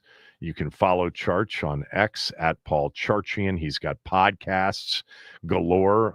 Fantasy Football Weekly and Chop are two of the biggest. We got opening night tonight. Charch will join us here momentarily. I don't have a smell test pick for tonight. I know a lot of you thought that I would give out the Cowboys tonight, and there is a lot more public action on Philly than on Dallas tonight. There's just too much sharp action on Philly as well, so I'm going to back off the game overall. By the way, I do like the under a little bit tonight. I might play that. It's 47.5. Might play the under, but no official picks after a 5-1 first weekend of smell test selections. But there is a game on Sunday that I love, and I think it's going to fit in with something Charch will talk about as sort of a surprise quarterback starter for this weekend. But do we have him yet? I have to reset the phone. I don't know what's happening. I keep trying to, it's either going to voicemail or it just doesn't ring. So we're resetting the phone. Text him and tell him to call us? Yeah, I'm going to shoot him a text right now.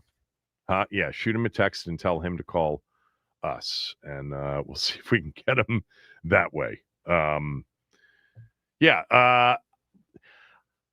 Fantasy football wise, I think most of you know this. I like talking to Charch just about football in general because he's very sharp on football.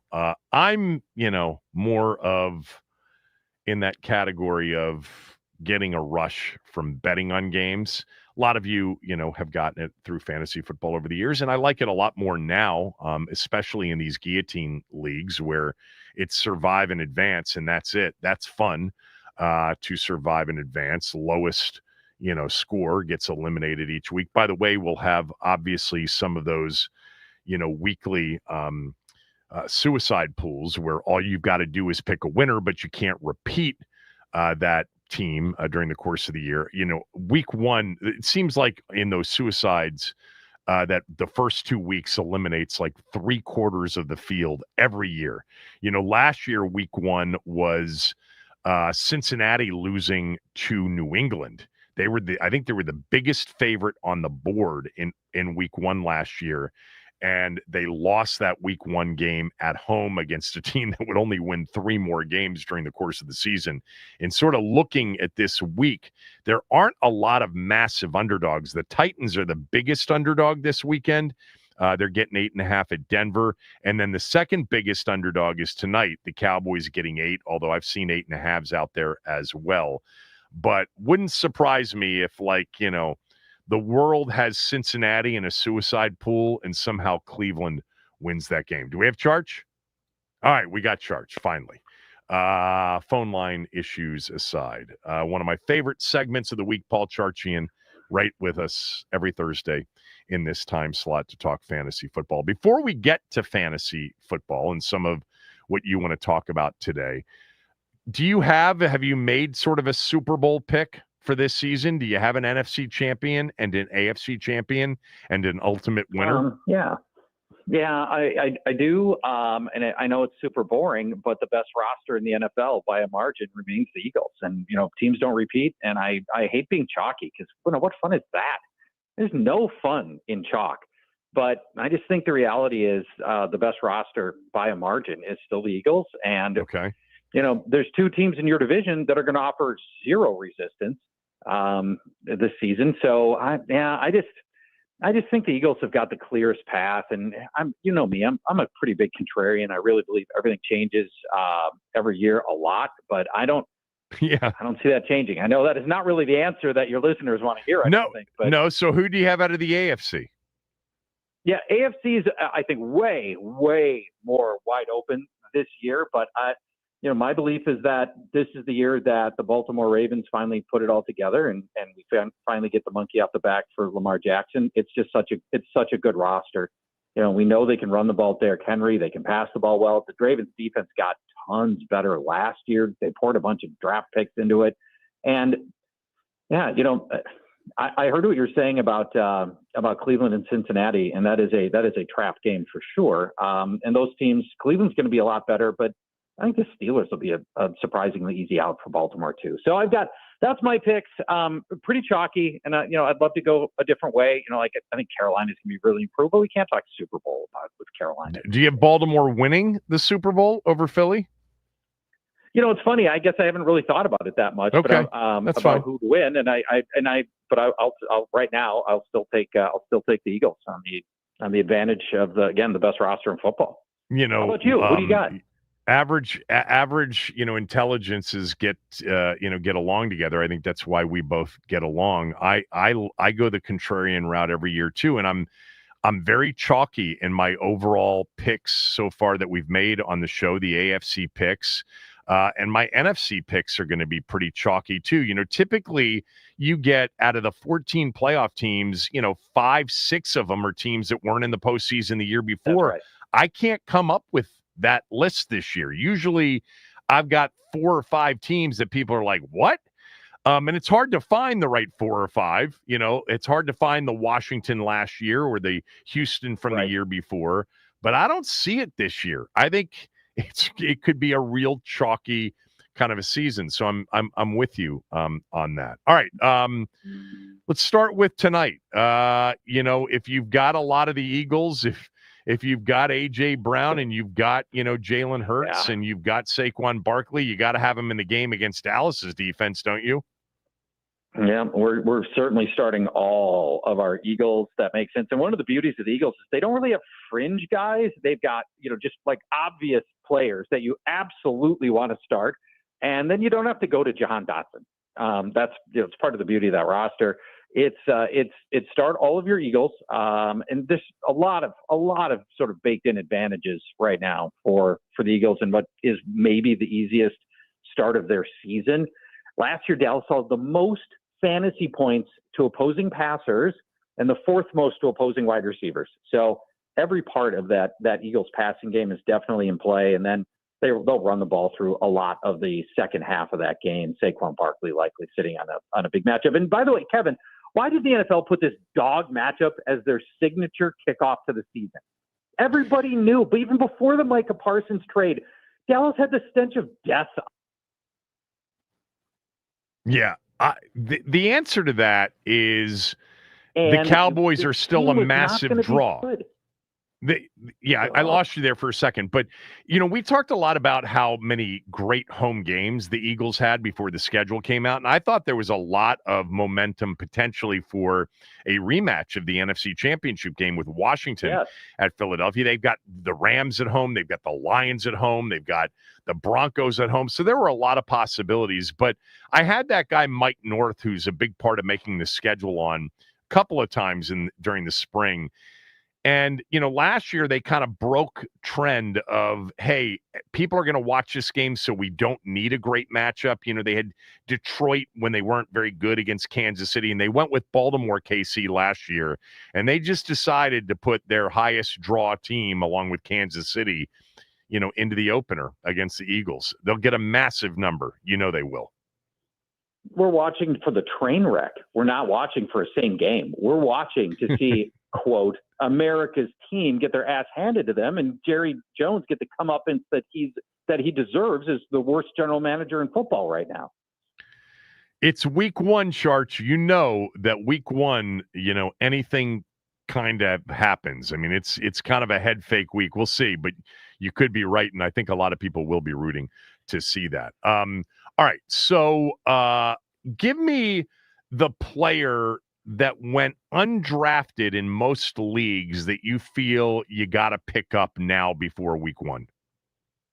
And I'm not saying this this is not an answer I'm changing in all my various stops today at the behest of various localities.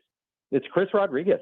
He's the player who went undrafted in fantasy leagues that, maybe less so in your market than others, that I think is going to be somebody that coming out of week 1, I think he's going to be the hot waiver wire pickup, and you want him on your team already. So again, your audience already knows more about him, but you get the big body that he brings. 225. You get the promising track record on very limited carries in years past, but 4.8 yards per carry, 4.9 yards per carry in his first 2 seasons. And let me drop this Chris Rodriguez stat on you, because I love this one. Only had 35 rushes last year, so small sample size. But among every NFL player who had at least his 35 rushes last year, Chris Rodriguez, number 1 in broken tackle rate. Wow. That's not one I knew. I knew his, rushing DVOA was pretty high. I did not know, again, small sample size, as we know. Small sample size. And a lot of, and goal line back, right? Here's the funny thing about Rodriguez is that the 7th round pick, Ja'Cory Krosky-Merritt, he likes to be called Bill Krosky-Merritt. Yeah. He's going to get a lot of carries. And I actually wonder if one of those two could be inactive on Sunday because it's hard to carry 4 running backs on a game day roster. And Eckler will be up and McNichols will be up because McNichols is an outstanding special teams player. And so I wonder if one of those 2 others will be inactive. It may not happen, but everybody here, Charch, has all along. It's like, why haven't they liked him as much as we seem to like him? The reason was he wasn't in shape. He didn't, that he basically admitted it as much, that the issue with the last couple of years was he just didn't get into the kind of shape that they wanted him to get into. Apparently he's in that shape now. He's a good runner though. You're right. Give me the first round player, this year that kind of saw his draft stock fall the farthest based on last year. Yeah, it's Devon Achane, who started this year in the drafting cycle, that starts in July, where people start starting their drafts a lot more often and playing contest stuff. Devon Achane, the Miami running back, was going like pick 8, pick 9. He has slid all the way now to pick 18, pick 19, pick 20. And I think Miami is a team that a lot of people are nervous about, and for good reason. And Achane last year, he was the 10th highest scoring running back. It was a great find if you took him. But you've got so many things that can go wrong in Miami. Kevin, terrible offensive line. He's got his injury history, which is significant in college, and then his rookie or last year played 17 games, which stunned us, and now he's already hurt with a calf injury. Any play could be the last play of Tua's career. And when Achane played in 5 games without Tua last year, he was horrible. He did nothing. The whole offense just languished. They couldn't get anything going. And then here's the real deal killer for Devon Achane from this preseason. They're not going to use him at the stripe. They drafted Ollie Gordon, this big body power runner from Oklahoma State. They like him, right? He's going to be the goal line guy. Yep. He looked really good in the preseason. And Achane had struggles because he's so small of build. He couldn't power in the ball at the stripes. Those easy touchdowns are going to go to Ollie Gordon and not Devon Achane. Interesting. What is expected out of J.J. McCarthy? You're a Vikings guy. What does Kevin O'Connell think he has in McCarthy, especially early in his first season of playing? Yep, and even though McCarthy didn't play last year, he rolls into this start as the NFL's youngest quarterback at 22. He'll be on Monday Night Football. Now, granted, he played at Michigan, so he had a ton of spotlight games, big moments at Michigan. But this is still a little bit different. This is a tricky spot. Chicago, the opponent, Kevin, gave up the fewest passing touchdowns last year. There's a very good secondary anchored by an elite cornerback named Jalen Johnson, who does not really get enough national attention. Yes, and I know you know who we're talking about.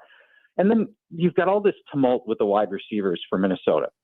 Justin Jefferson missed the entire all of training camp with a hamstring injury. They just traded to get Adam Thielen in, and their third string guy, Jalen Naylor's got a hand injury, and he missed all of training camp.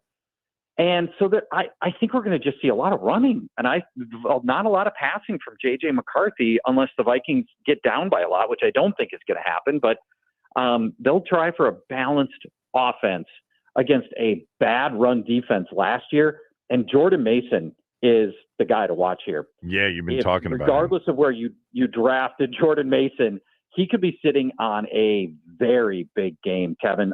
If for those of you, you can legally wager where you are. Jordan Mason to score a touchdown or 2 touchdowns would be very interesting to me in this game. I saw that one of our Terps made the Minnesota roster. I thought Ty Felton was excellent and would be an NFL receiver. With all those injuries, could he be active and a contributor Monday night? No, sadly. Okay. He honestly, just being honest with you, it was a disappointing training camp where they needed Ty Felton to step up with all these receivers missing time. They needed him to splash, and it didn't happen. And his role looks like he's going to just be a special teamer, at least at the start of the season.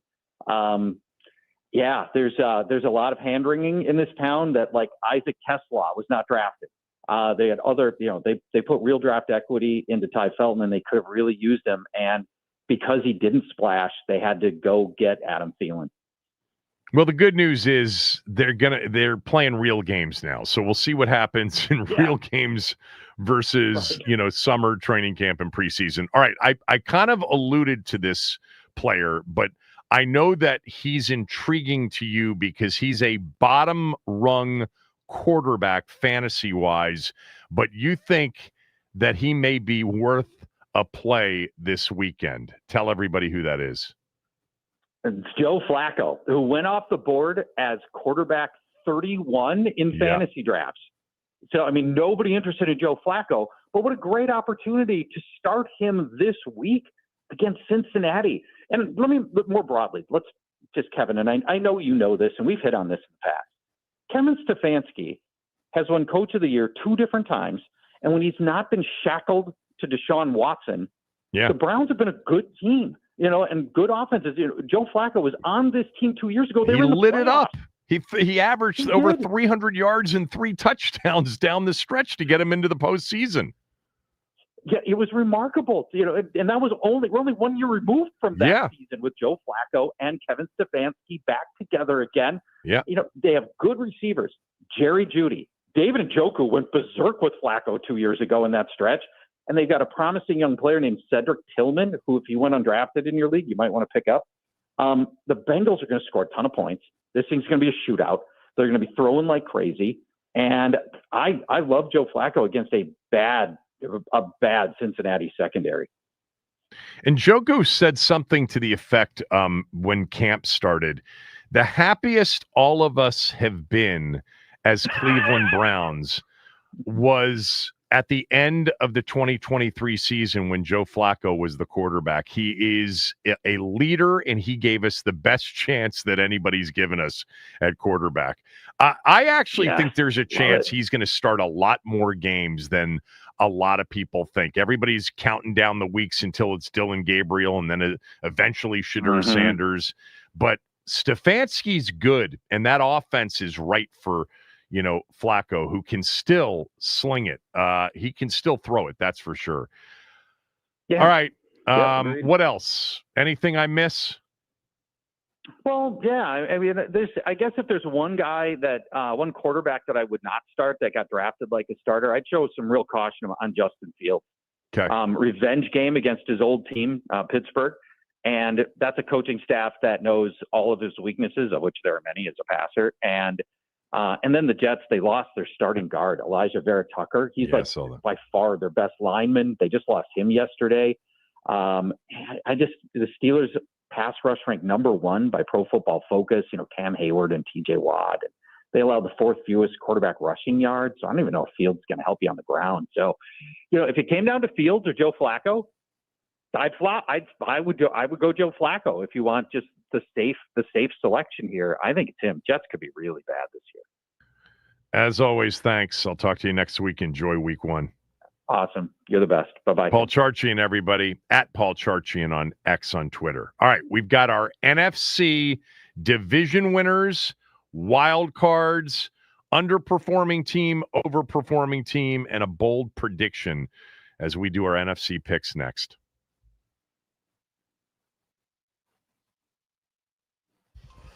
All right. Happy September 4th. It is Thursday, the first day of football. I am Max Ames. Here is the news of the morning. The Broncos and linebacker Nick Bonito reached an agreement today on a 4-year extension worth up to $120 million, including $70 million in guarantees. Bonito, now the highest paid quarterback in Broncos franchise history. And according to ESPN and Adam Schefter, the Philadelphia Eagles made a strong push to trade for former Cowboys pass rusher Micah Parsons. Philly and GM Howie Roseman inquired about his availability, and Dallas had very little interest in trading him to another team in the NFC East. Plus, Juwan Jennings, he ends his holdout with the 49ers, and they add $3 million in incentives to his deal. He can earn up to $10.5 million in the final year of his contract. To baseball, the Nats, they sweep the Marlins in what will be described as the Nasim Nunez game. Nunez was called up from AAA Rochester on Monday, went 3 for 4 with 2 home runs yesterday. Final score for the Nats, 10-5. And finally, football is back. The Dallas Cowboys, they travel to the Link in Philadelphia for the inaugural game of the NFL's regular season. It is also banner night for the Eagles. The Eagles are favored by 8.5 with a heap of sharp money coming in on the defending Super Bowl champs. That'll be tonight at 8:20 on NBC. This update is sponsored by the Team 980 YouTube page. Just open the app, type in the Team 980, hit subscribe. Kevin Sheehan is live every day from 10 to 1. You can catch Den's office throughout all football season. Don't forget to hit the like button whenever you do decide to join us, and turn on notifications to stay up to date on all things DC sports. And that is what's trending.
All right, we did our AFC predictions yesterday on the show.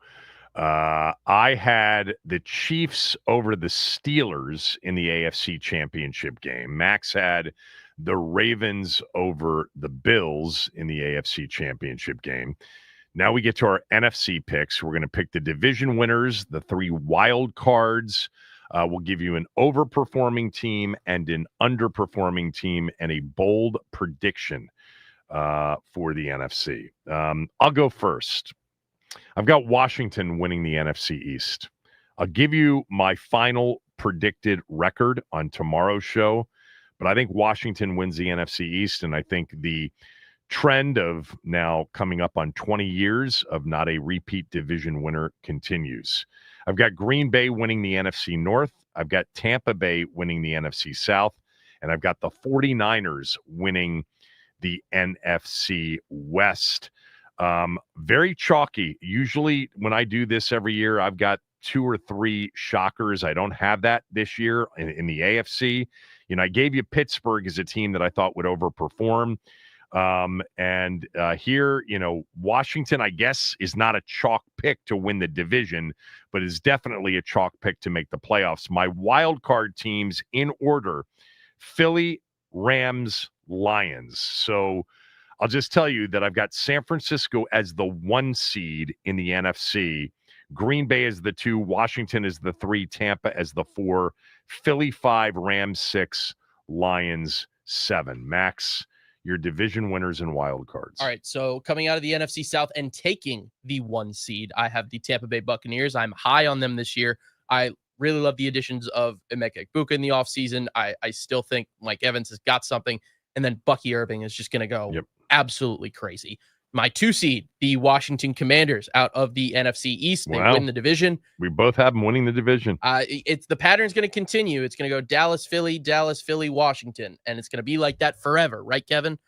I hope not. I hope we get Washington. That would be nice. Good point. That would be nice. But down to my wild card teams, I have the Eagles. Well, you didn't give me your North and West winner first. Oh, my apologies. The Lions are coming out of the NFC North. I think I think the lack of continuity is overblown. I think that the coordinators that they're bringing in, they were bred from this system. They know this system well. I don't think the turnover is going to affect them too much. I think they're going to win the NFC North. And then the NFC West, I have the San Francisco 49ers. I am not sold on the Rams, especially because of Matthew Stafford. So in my wild card in order, I have the Eagles coming in the wild card, the Packers making it in the wild card. And then this is the third one. I've got a little conundrum here. I don't really know kind of what my read's going to be. It is the Rams at the moment, but if Matthew Stafford's back falls off the bone like a pork shoulder, then I think I've got the Cardinals coming out of the with that wild card spot. So is that your pick, the Cards? Yeah, I'm going to take the Cards because I don't believe. Well, that's certainly that would be an upset if the Cardinals make the playoffs. All right, this is the put up or shut up year for Gannon. You got Tampa 1, Washington 2, Detroit 3, San Francisco 4, the Eagles 5, Packers 6, and Arizona 7. What's your NFC Championship matchup? My championship matchup is the Washington Commanders. They will take on the Tampa Bay Buccaneers in a rematch of the NFC wildcard game from this previous year. Wow. NFC title game, Washington at Tampa Bay. My NFC championship game, Washington, even though they're the 3 seed, I've got them, winning a week 1 game over the Rams, winning in the divisional round at Lambeau, and then going and playing San Francisco in Santa Clara 2 weeks before the Super Bowl is hosted in Santa Clara. We both have Washington in the NFC Championship game on the road. So, who is your NFC champion? My NFC champion is going to be none other than the Washington Commanders. Oh, my God. I am high, Kevin. What are we doing I'm here? huffing Ashburn syndrome. Injected into my veins. I have Washington going to San Francisco and winning and advancing to Super Bowl 60. I love it, baby. I mean, look, for years, it was like if I got them to 8-8, that was like a big deal. Last year, I was out there on a limb, tongue in cheek in part, but had them at 10-7 and making the postseason. I was high on Jaden and really was going out on a limb. I didn't think what would happen happened. This year, if they are as good as I think they could be offensively in a quarterback, I've got Washington with a chance to go to the Super Bowl.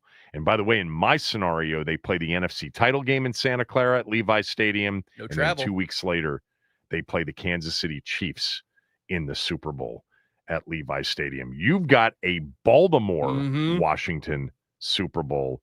I have a Washington Kansas City Super Bowl. We will give you tomorrow's show our Super Bowl winner. All right. I know that there are people like, come on, stop. I actually really feel like this team is right there in the NFC with a chance. Philadelphia's got the best roster. Washington's got the best quarterback. All right.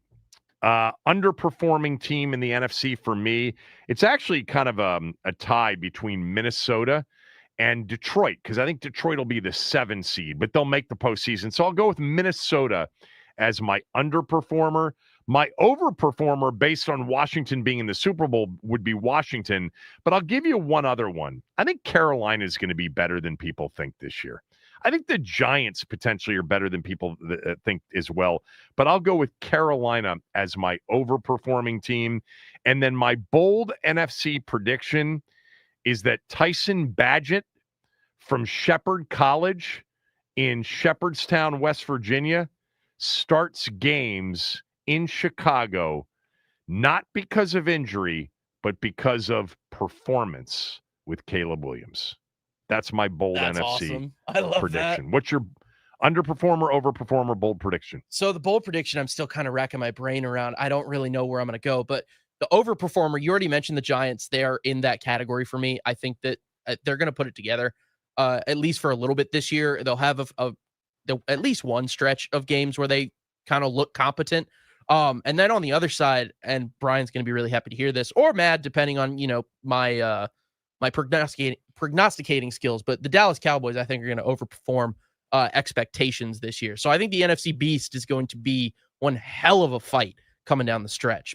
So wait a minute. You got 2 overperformers. Who's your number one overperformer? My number one would be the Giants, because I think. Okay, who's your underperformer? My underperformer, again, depends on Matthew Stafford's health. It could be the Rams, but it's also, for me, going to be, I think the Seahawks are just not going to be that Seattle. competitive Give me this your year. give me your bold NFC prediction. Oof. My bold prediction was the Commanders-Bucks rematch in the NFC Championship, because I just think that the Bucks are going to be so high. I think Bucky Irving has a shot at Offensive Player of the Year. So let's go with that, my bold prediction this year. Okay. Bucky Irving, Offensive Player of the Year? Yep, that's it. Okay.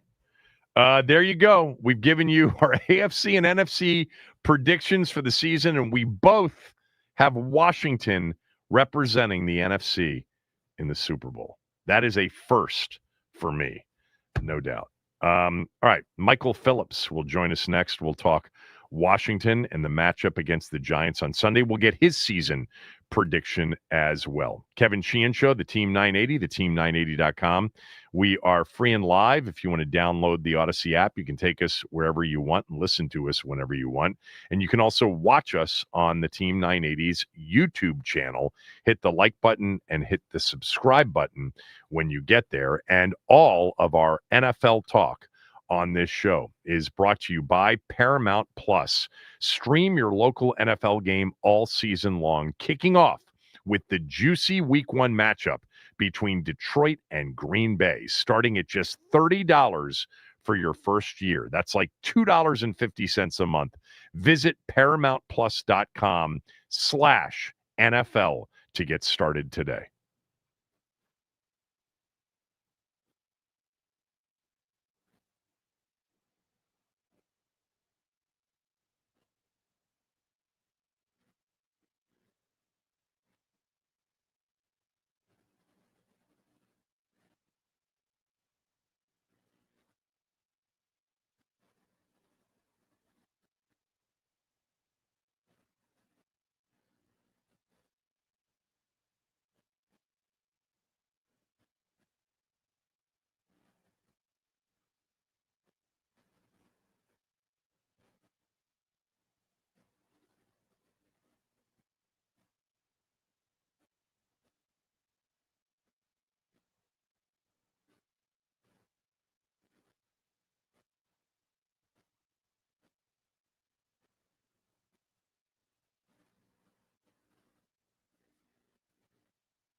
from Burgundy Babe. I wonder what Burgundy Babe looks like. You guys have lost your mind, but I love it. From Dan, comma, all of a sudden Sheehan is the pom-pom waving fan. Good to have you back after 20 years.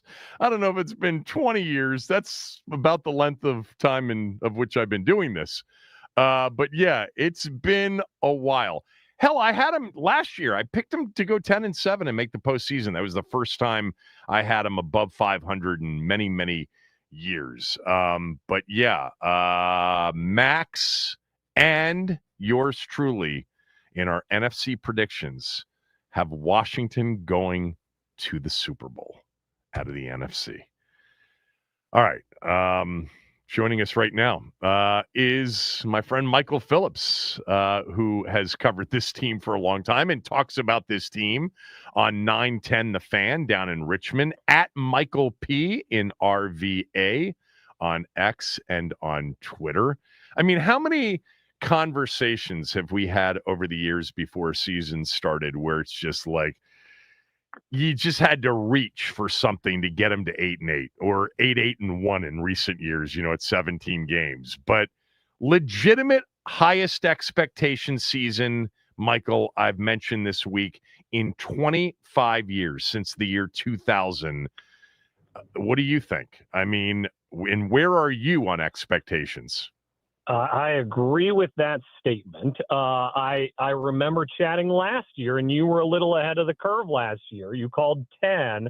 I said, I don't know about that. So I defer to your expertise here. You have earned this credibility and the ability to pick them. I think there are, recent history. We're obviously talking about the RG3 2013 season, where a Washington Post columnist famously picked them to win 13. They didn't, by the way.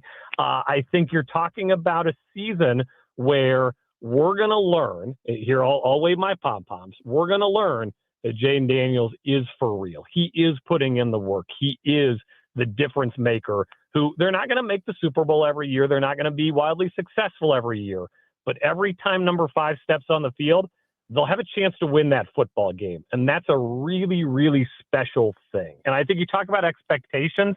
I'm still in enjoyment too, Kevin. I'm enjoying that these veterans, you think about like all the veterans who came by to get one more check from Dan Snyder, veteran players like Von Miller think this is the best place to be, to mentor young players, to maybe win one more ring. What an incredible thing that is. There's a quote from Ben's GM survey that he's done now several years in a row. Washington is the most stable organization from top to bottom in the league.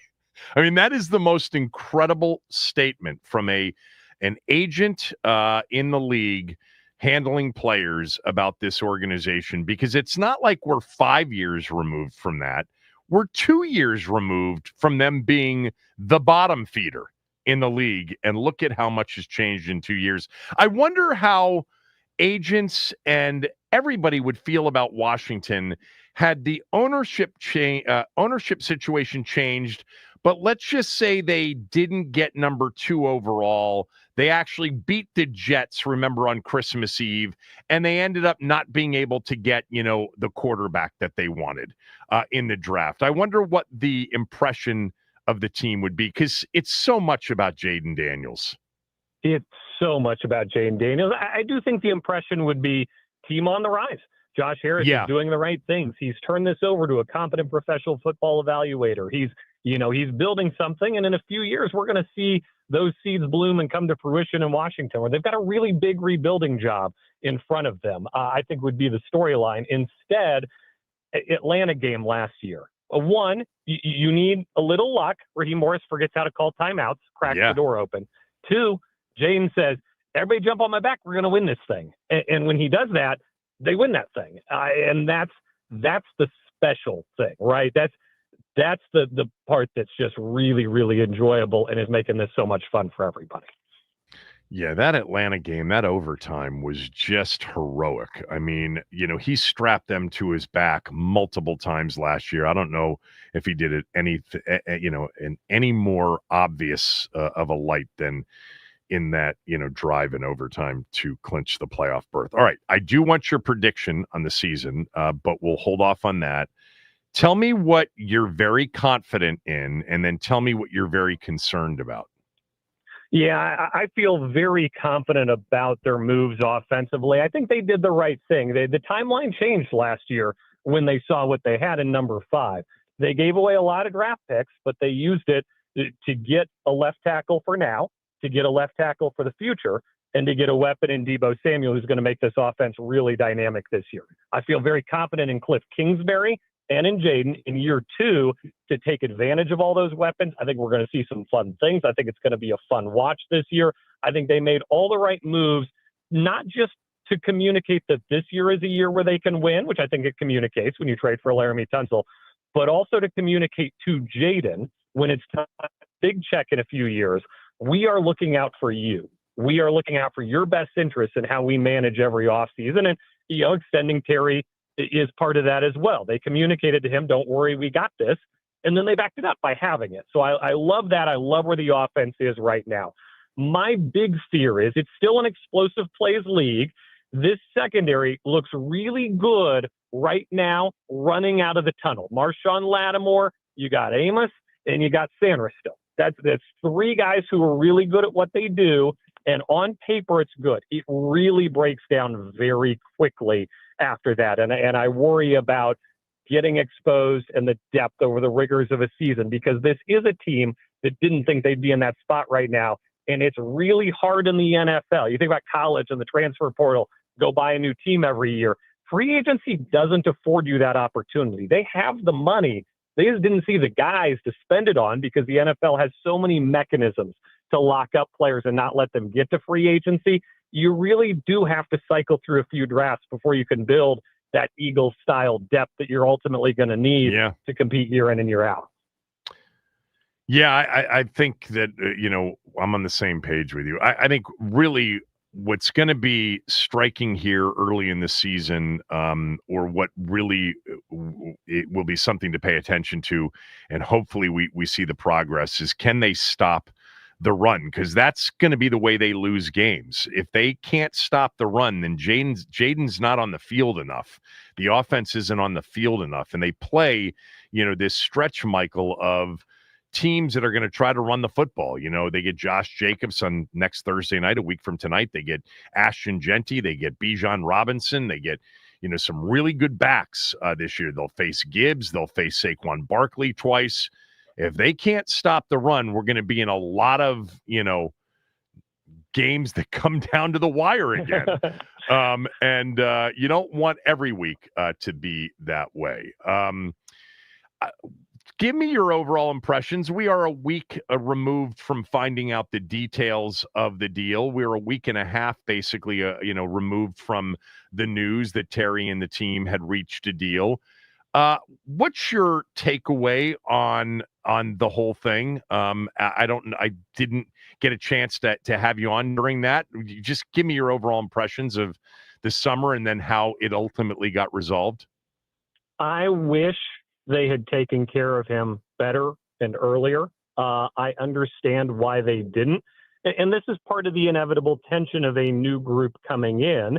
We've lived it. We've lived the last 25 years, and you and I look at this and say, Terry is really important to have in burgundy and gold for a lot of reasons. You're trying to win the fan base back. You're trying to make a team that the community can be proud of. Nobody does that better than Terry McLaurin. He's a guy who needs to be taken care of. You also have a new general manager coming in who says, I'm setting a tone. I don't care what happened here before me. And in fact, I'm throwing it out the window because y'all didn't win a lot of football games. I'm here to fix things. No credit given for what happened during that stretch. I think everybody's pleased with the outcome that Terry's back. I think Terry needs to be on this team. I wish they had taken care of him better. I understand why they didn't. And I give the blank check of trust here to Adam Peters that it's not what I would have done, but he's here to be a competent football handling professional. He handled it. He got a great deal for the team. He's got Terry happy. He's got everybody pulling the same direction for right now. And it's hard to object now that we're at the finish line to the outcome from a 2025 Commanders fan perspective. All right. We are talking to Michael Phillips. I'll ask you a question that we asked callers yesterday. Did they close the gap on Philadelphia between the moment that they left the field at the link in late January until now as we get ready to start week 1? They closed the gap 1-22. The starters who run out of the tunnel, they are better. Philly has some wear and tear, some tread on the tires. I think Saquon takes a step back this year. You look at historically running backs with that kind of workload, they take a step back the next year. I think 1-53, Philly's so good at drafting, so good at signing. I think their depth is still the envy of the league. I think they are the Super Bowl favorites until proven otherwise, because you look at that NFC title game, they were on their third center, and you would have never known from watching that game tape. And that's a credit to Howie Roseman. That's a credit to his drafting. I hate to give him that credit, but you have to acknowledge how good he's been at building that depth, building that roster, making draft picks hit. I think these guys are competing better 1-22. I think the gap is still very real and remains once you get 23-53. Is Jaden the best quarterback in the NFC? So your big four are all AFC quarterbacks, right? And that's indisputable. I think the consensus national number 5 is Matthew Stafford. And I think circumstantially, he's not right now. Whatever Sean McVay says, whatever they're talking about down there, he ain't right. If he shows up in his vintage Matthew Stafford, the Rams can win the Super Bowl behind him. I don't want to sell Jalen Hurts short, but I think if you offered Roseman a straight up trade right now, just for this season, I think he'd do it. I think he'd rather have number 5 than his guy. I think he's special. I think the way he carries the team. You think about there's just so many, Kevin, there's so many good quarterbacks who are really good, worth the money, and don't have that gear. And I'm thinking about the Trevor Lawrences. I'm thinking about, I think Justin Herbert is in a real prove-it year in Los Angeles. He's unquestionably very good. Can he do that? With 2 minutes left, they're down 4. Can he say, everybody jump on my back, we're winning today? And Jalen didn't get asked to do that a lot in Philly, so it's unfair to say he can't do that. But I can definitively say that this guy here can do that.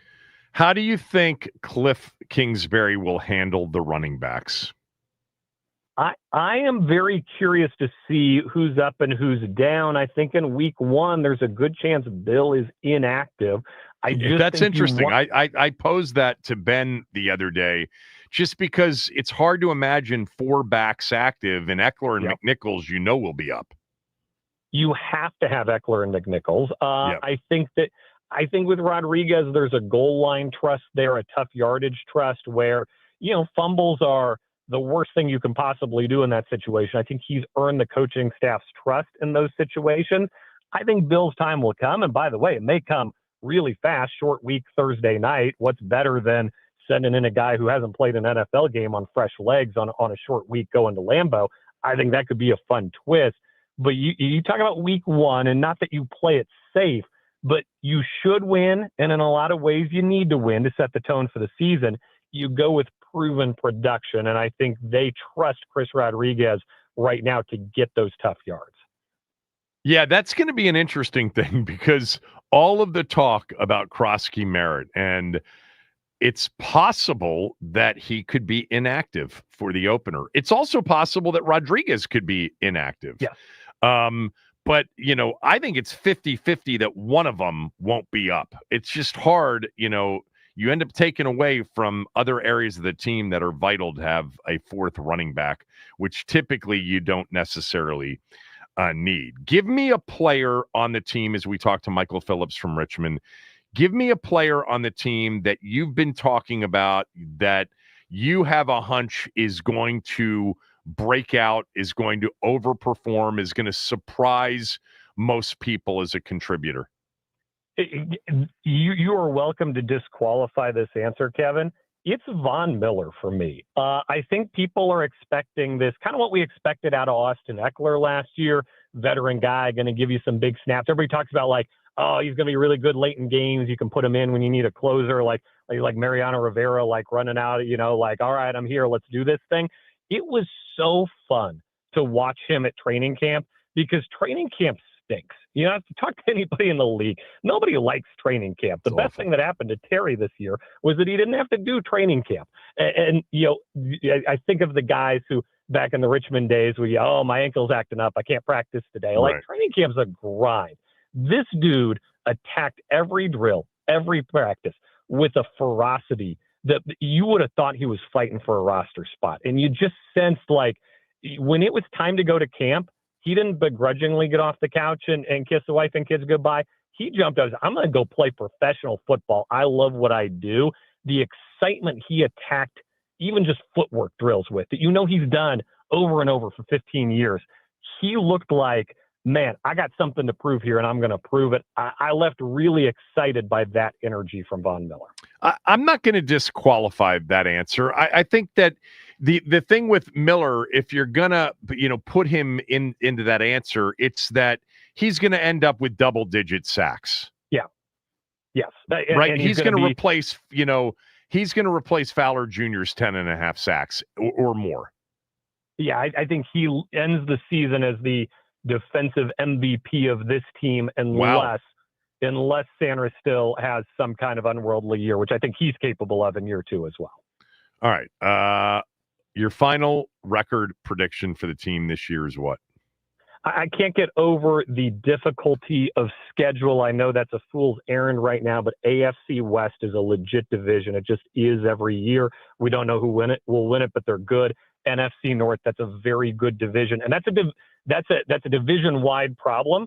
I don't think the winner of the NFC East will get the bye this year in the playoffs because of that grind of those 8 games that get added to the schedule. Right. I think they're 10-7. I think they make the playoffs. I think they're better than they were last year. I think the record slides a bit due to those factors outside of their control. Okay, so what happens when they get to the postseason? Do you want to join us? Let me Santa Clara? Let me dip my toe in the pool. They are capable of it. If you get to the dance, if you got a card, you can do it in the NFC. If there's 7 playoff teams in the NFC, their chances are not worse than any other NFC teams playing in Santa Clara, and we're singing the song at the end of the year. From Neil in Rockville, Kevin, you've turned into Larry Michael. Not true. Stop. Well, Larry had us basically in this Super Bowl every year when our over-under win total was 4.5. I think the Commander tangibles are really going to break the way this season, Kevin. Yes. Well, I said something a few weeks ago. It's like if they just get in, we already know that with him, they can win on the road in the postseason. They won 2 road games last year and played Philadelphia in terms of the way they move the football offensively much better than Kansas City did in the Super Bowl. All right, what happens in the opener on Sunday? Yeah, before you don't sleep on, and I'll put on my homer hat for a second. When there was the fumble in the fourth quarter at the 50-yard line in that Philly game, they were very much in that game. I've talked about it. It was the end of the third quarter, 34-23. They're going to make it, a potential 3-point game, worst case 5, and that was the Eckler fumble. No question. That was that. It's a much closer game than people give it credit for. They win Sunday. I'm nervous about this D-line. I'm nervous about Russ throwing it deep. I think the Giants are good. I think Russ, you look at his first 4 games, Commanders, Cowboys, Chiefs, and then the Chargers. On paper, it looks like an 0-4 start in Jackson Dart for the Giants. Russ knows that. Russ understands that. I think it will be a competitive football game. I think it will come down to the end, but I like these guys. Always love catching up with you. Hope you're well. Thanks for doing this. It is a pleasure, and I'm sure we will talk again soon. Michael Phillips, everybody. When we come back, Dan Duggan covers the Giants for The Athletic. He'll be our guest.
Now is Dan Duggan. Dan covers the Giants as a senior writer at The Athletic. You can follow Dan on X, on Twitter, at @DDuggan21.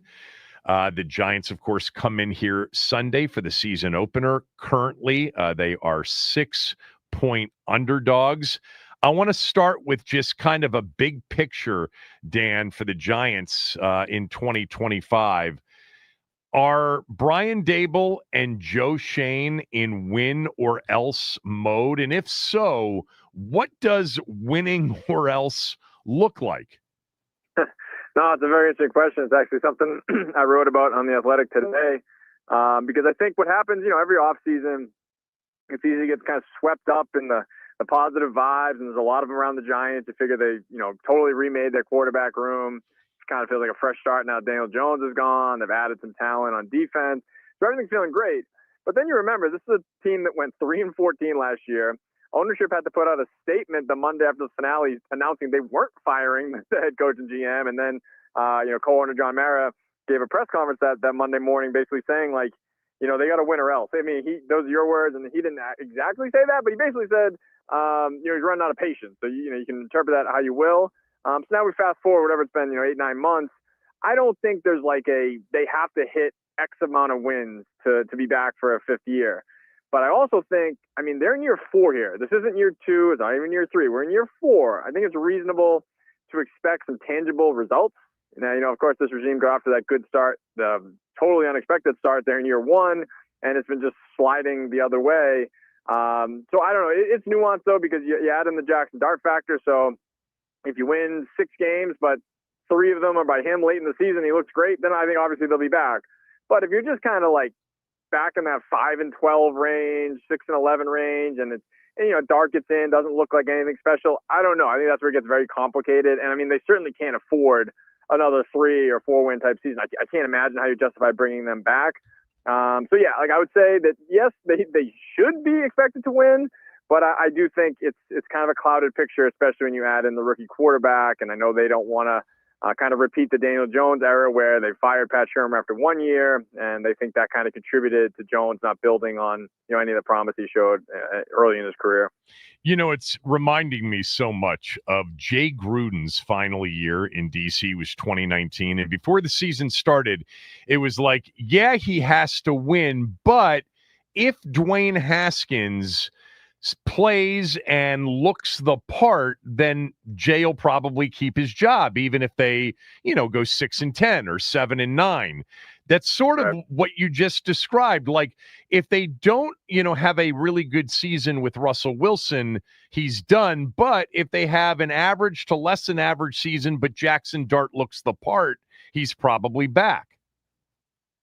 Yeah, no, Dart is the ultimate X factor in this whole thing. Like they went into this season with a quarterback room of Russell Wilson, Jameis Winston, and Tommy DeVito, then it would be, wins and nothing else matters. Right. But you do add that rookie quarterback into the equation. That's where I'm saying, that adds an element. And I think it's going to be super interesting to see when they decide to go to him. Obviously, ideal scenario, Russell Wilson turns back the clock. They win 12 games. They're in the playoffs, and Dart gets his, Patrick Mahomes rookie season. More realistic, there's going to be some rough patches here. Russ is certainly on the decline. So when do they kind of pull the ripcord there? Because I think there's a little bit of self-preservation involved in that decision that kind of cuts both ways. Right. You pull it too soon, Dart goes in and flops, well, then you're kind of, you're out of lifelines. But if you pull it too late and, all right, Dart plays 1 or 2 games, is that enough to kind of state your case? So it's going to be fascinating. Listen, it's probably the only thing I'll be monitoring at some point this season unless they really do surprise. But I think when they make that switch will be fascinating. And then, of course, it kind of resets a little bit of the evaluation because, again, if Dart comes in the last 5 games, you think, oh, we really have something here. That kind of buys everybody, I think, a new lease on life. Do you guys spend any time looking back to that late season win over Indianapolis where it was like the most impressive performance of the year and it cost you the number 1 overall pick and a chance at Cam Ward? I would say in the immediate aftermath, yes, a lot of Giants fans unhappy with that result. I would say, the offseason is so long, and when you see how things have come together, I think fans are actually pretty excited with how it turned out because, if they had the number 1 pick, they would have taken Cam Ward, and, who knows how that'll turn out. Instead, they end up at number 3. Abdul Carter falls in your lap. This guy looks like, the next coming of LT, at least through, a couple of practices and preseason games. Obviously, getting a little ahead of ourselves, but he looks like obviously a really great, impactful defensive player. And then, Jackson Dart, you trade back up, get him at 25. You have no idea what to expect there, and we still don't. But I think just the excitement he generated with the way he played in the preseason, I think fans are kind of okay with how it worked out. But certainly at the time, there wasn't a ton of excitement. But it's also something I think was very, very important to Dable and this regime, let alone the fact they lost 10 straight games. The fact they went out and scored like 41 points with Drew Lock is something he could point to. Like, listen, if I get a quarterback who will play the way I want him to play, this can be the result. I mean, he really said as much after that game. Now, I'm skeptical that that is what the result will be weekly, but I think it was important for him to at least have some sort of proof of concept. Like, listen, Daniel Jones held me back. We, get a different quarterback in here. The results will be different. And, of course, now he's kind of, Russell Wilson's obviously the bridge, and he's banking long-term on Jackson Dart being the guy that validates that belief. All right, we'll come back to the quarterback situation here in a moment. But I've said this for actually a couple of years running, but definitely heading into this year, and I'm curious as to what your reaction is. I think the Giants have a really good roster. I think the quarterback is the biggest question mark. And, of course, if that's a question mark, then the team is a question mark. But everything else is pretty solid to much better than just solid. What do you think? I will say that Joe Shane's actions support your theory there, because you look at this offense that ranked, I think it was 31st in the league in scoring last year, 10 starters return. And obviously the one that doesn't is a big one. And, I think with Russell Wilson, I don't think they have any illusions that he's going to be, MVP contending Russell Wilson from a decade ago. But I do think they believe he's, professional and a quality, at least game manager, whatever you want to call him at this point, that you put him in that offense, it's going to raise the level there. And then obviously the defense won't be in as many situations where they're playing from behind and, they have to do everything because the offense is so bad. And I do think the defense, if there's anything that's going to make, if we're looking back in this conversation in 4 months and say, wow, the Giants surprised, or the Giants with this year's version of the Commanders, I don't think it's going to be because of quarterback play. I think it's going to be because of their defense, because that's the part when you're talking about roster. They have some real studs there now. Yeah. And it's, takes some time to piece it together. But obviously Dexter Lawrence, I think he's inarguably the best nose tackle in the league. Brian Burns is a guy who, they gave up a lot to get him, but he's still a very good player. Again, the excitement you add with Abdul Carter, if he lives up to half of the billing that he's, coming into the year with, you have a stud there. And then they've made other additions like a Paulson Adebo and Javon Holland in the secondary, which, those guys haven't been, all pro players, but they're certainly upgrades on what this team has had in the past. So I think you can see the ingredients for a really good defense. And then again, I think the belief is just having an average quarterback will raise, the waters for the entire team. And again, that's what they really put to the test. Before we go back to quarterback, I thought Tyrone Tracy had an underrated rookie season. Devin Singletary, we know who he is, and Cam Scatterbu was drafted in the 4th round, and everybody saw him at Arizona State in the college playoff. Tell me about the running back position. Yeah, no, I think Tracy kind of fits in this group they have of the draft class from last year. They're banking on those guys making a big year 2 leap. Obviously Malik Neighbors kind of already made his leap in year 1, so you're just expecting that arrow to continue pointing up. I think he's probably going to be knocking on the doorstep of being a top 3, top 5 wide receiver if things go according to plan. But that next batch of players in that draft class, whether it's Tyler Newbin was a safety in the 2nd round, Drew Phillips was a nickel corner in the 3rd, Theo Johnson tight end in the 4th, and then Tracy the running back in the 5th. All 4 of those guys played a lot last year, were starters, showed promise. Tracy probably showed the most promise in terms of just flat-out production. So they're counting on all of those guys. They're expecting all of those guys to make a leap.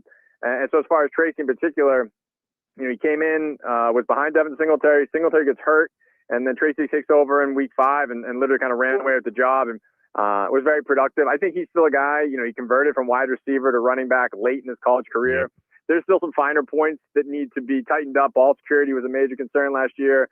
Pass protection, type of things, not shocking that a converted wide receiver would struggle with. But if he tightens those up, then maybe there's optimism there that he isn't a finished product. He could maybe the ceiling is that much higher. But he's the number 1 guy. Singletary, it's, they weren't going to go into this season with no proven guy there. He's a veteran. He's been around. He can do the pass protection stuff. He's kind of a safety valve. And then Scatterbu is a little bit of a wild card. Obviously his college career is very well documented. Showed some real promise early in camp, but then he's been battling a hamstring injury basically since the spring. He's finally back. But I think that's going to kind of slow his role a little bit. I think he's going to be used sort of as a change of pace, at least initially. And then it'll probably be dependent on how Tracy performs. If maybe his role gets reduced and Scadabo increases, and of course if Scadabo is making the most of his opportunities, they will make it more of a timeshare. But I think it's Tracy's kind of, I don't say job to lose, but like the workhorse role is there for him to seize, and he's going to get every opportunity to do so, right out of the gates there, I would assume. You've talked and mentioned Malik Neighbors. I think that, he's a year away from being in that Jefferson, Chase, LSU, top tier class. I mean, 109 catches as a rookie with the quarterback situation you had last year is just incredible. All right, so quarterback. First of all, Russell Wilson, who's had an interesting 3-4 years, where, we learned about what a diva he was in Seattle and how badly they wanted to move on from him. Then he had the stuff with Sean Payton in Denver. He couldn't wait to get rid of him. He's had the year in Pittsburgh last year. They didn't want to keep him. So what so far has been, the Russell Wilson experience in New York? Well, it's funny. I mean, I think anyone who follows me, I know this is obviously going to go out to Washington listeners, I'm a bit on the pessimistic side, so I don't quite buy into a lot of the off-season hype and good vibes that I think a lot of people get intoxicated by. So all you've heard is like, what a breath of fresh air. He's so positive. This guy's been there. He's done that. And my thought is, they said this in Denver 3 years ago. Yep. They said this in Pittsburgh last year. Like, he isn't changing who he is. It didn't make a difference. I mean, his record in his last 4 years as a starter is 23-32. That's with 3 different organizations under 3 different Hall of Fame bound coaches. So it's not like he was in these terrible situations, other than the Nathaniel Hackett year. Maybe we'll give him a mulligan on that one. But he's been about a 500 quarterback under Pete Carroll, Sean Payton, and Mike Tomlin. And as you said, all 3 of those guys either actively moved on from him or were happy to let him go. So yeah, I think that's telling. I think it's one of these things. The beauty of the league is sort of the market kind of tells you how guys are viewed. We can all make lists and argue it, but he was out there this offseason. The Steelers showed no interest in bringing him back, and he signs here for $10.5 million. I mean, that's like less than Gardner Minshew money. So he's certainly not a guy who I think I'm expecting to come in here and light the world on fire. I think the Giants have higher expectations. I think they may be disappointed, but again, I do think they're looking at it as he's going to be a lot more steady than Daniel Jones. Like Daniel Jones, it's like he was, whatever you thought of him the first 4 or 5 years, the bottom really just fell out last year. Like he was basically incompetent. So I think they feel like if there's a baseline of competency with Russell Wilson, he's going to make the big deep balls. That he can still do that as well as ever. So Malik Neighbors are going to have some games where he's just going to go off because he's going to catch 280-yard touchdowns. Like there's going to be a game or two like that for sure. So I just think they feel like he adds a solid floor, which had been very volatile under Jones the last couple of years. But yeah, I don't think that the ceiling is very high with Russell Wilson. Is Jameis Winston beloved in that locker room like he has been in every other? Yeah, for sure. And it is a very interesting mix, though. And it'll be really interesting to see how it plays out because, they put out the unofficial quote unquote depth chart and Dart was QB2. I mean, that had been the case all throughout camp, but still on the official depth chart or unofficial depth chart during camp, Jameis had been the 2. We really didn't know coming into, Sunday's game who's actually going to be active as the backup and who's going to be the emergency third quarterback. We still don't know that definitively. But if that's Jameis and he's just sitting there, not dressing for, not being active for games, just kind of holding the clipboard, like how will he take that? Because he is definitely a big personality, definitely very outgoing, and I do think players like him. But I'm just curious to see how those dynamics will play out. If he came here, I think he thought he'd be the backup, and now it's looking like he's going to be the third. So. And again, there's just big personalities. Russ is very set in his personality. He's one very kind of unique, upbeat, always personality. People kind of question how authentic that is. You got Jameis kind of like this big personality. And then Dart kind of has his own sort of he's got this young, kind of cool personality. So I'm fascinated to see how the 3 of those guys will coexist and if things go wrong or if there's changes being made, how they all deal with that internally. All right, so how chomping at the bit is Brian Dable and Mike Kafka to get Jackson Dart into a real game? Yeah, I mean, that's a question that's hovered over everything. Again, I think in their ideal world, Russell Wilson goes out, plays pretty well. The defense plays really well. They're hanging around 500, and they can just hold off on that as long as possible. But I also think there's a real possibility if they get out to a rough start, this schedule has been well documented how tough it is. You start with 2 road games in the division, come back and you play, you come back and play KC and the Chargers at home. So it's 0-4 is very well within the realm of possibility. I don't think, and then they go to New Orleans for week 5. if they're at 0-4, even 1-3, I would not be shocked at all if Jackson Dart's debut comes much earlier than anyone would have projected or hoped or planned. Because, I mean, Dable loves the kid. Like, he can barely hide his fondness for him. Just the way he played in the preseason, that's going to fuel outside pressure to play him, internal in terms of, like, I'm sure ownership is sitting there saying, wow, we might have really struck gold with this kid. It's going to be hard to justify sticking with Russell Wilson if the team is struggling, knowing what you have there. And again, it's preseason. Maybe we're overreacting to it, but there's only one way to find out. So if the team is scuffling, I don't see how they can stick with Russ. And again, I do think, this has been Dable's guy throughout the draft process, throughout training camp. Like, he clearly has a very high level of affection for Dart. So yeah, I think if things go south with Wilson, he won't hesitate to rip the Band-Aid off. And I think, again, it could be as early as like week 3, week 5. Like, I'm not saying it's going to be late in the year. It's really the ball's kind of in Russell Wilson's court. If he plays well enough, he holds it off. But I think the moment he starts to falter, they'll pull the plug. All right. Record-wise, what's your best case and worst case? Best case, I would say right around 500. So knowing we don't have 500 records anymore, like, I don't think they can get to 9 wins. So I would say 8-9 is probably a realistic best case scenario. Worst case, like, I think that the talent is good enough. I don't think it's going to be as bad as last year. So I'd say like 4 or 5. So like it's in that 4 to 5 to 8 range. Like, I don't think there's a huge variance here. I'd be very shocked if they're like 2-15. I'd also be very surprised if they're 12-5. Like, I think they're going to fall in that lower middle class. You're not really in the playoff hunt, but you're not picking in the top 5 either.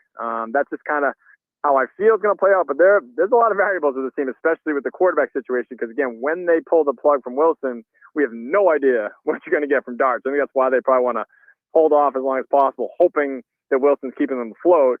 But again, it's easy to sit there and have all these nice plans of how we're going to react. When we're talking here on September 3rd, that changes a lot when losses start piling up and stress starts building. So, but yeah, I think they're in that range. That like I said, the lower middle class of the NFL, but at least hopefully out of the basement where they've been for far too long. All right, last one. What does the team look like health-wise and otherwise coming into Sunday's opener in Landover? Yeah, good, very good, really. The only 2 question marks coming in is Theo Johnson, who I mentioned earlier, and it's been a little strange. It was like there's no injury reports during training camp, and they haven't been practicing a ton, so it's hard to get a handle on what he's been dealing with because he hasn't been out there for a couple of weeks. But just around the practice field right now, you only get to see a little bit, of course, during the season. But he looked like full go, so I would expect he'll be in the lineup. So that really only leaves left tackle Andrew Thomas as a question mark, and that's a huge question mark. I would say you could make a strong case he's their most important player. At a time, you probably could say he was their best player. I think, Dexter Lawrence has certainly surpassed him there. But when Thomas has been out of the lineup, and that's been a problem the last 2 years, the offense has been bad with him in the lineup. It's been unplayable without him. So they need him.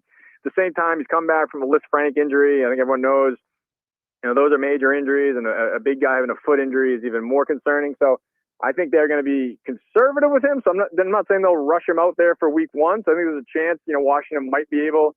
So I got a big truck driving by me here outside the facility. I think Washington may be able to avoid him, but I would say it's, as of today, we're sitting here Wednesday afternoon. I'd say it's 50-50. I should have a better sense, after practice today or, Thursday. So, you get my Twitter handle at the start there. People can check in there if they want to keep tabs. But yeah, he's definitely up in the air because it's been a long recovery, and I think they want to be cautious about rushing him back. So I think that's the one that's very much up in the air. Dan, thanks. Really appreciate it. Great job. Have a good trip down here for Sunday's game. Yeah, thank you. Dan Duggan, everybody from The Athletic. The Giants have a good roster. They got a good roster. They've got a good defense. This will be a challenge on Sunday for Washington offensively. Look, the good defenses they faced last year weren't, the biggest challenges. They put 36 up on the board on Philadelphia's defense late in the season and turn the ball over 5 times, which is nearly impossible to do. But the Giants will pose a challenge defensively, and I think, and we'll go through this tomorrow, the key is, and it's going to be this in a lot of these games, you got to be able to stop the run and get the opposing offense off the field and don't allow them to shorten the games this year. The longer the games go on, the more possessions there are in games. That's going to favor, in most cases, our team. All right, when we come back, we are now, just 7.5 hours away from kicking off the NFL season. Just a reminder on some of the significant, impactful rule changes heading into this season and what Cliff Kingsbury just said about Bill, as in Ja'Cory Krosky Merritt. We'll get to that and more after these words from a few of our sponsors. You're listening to the Kevin Sheehan Show on the Team 980.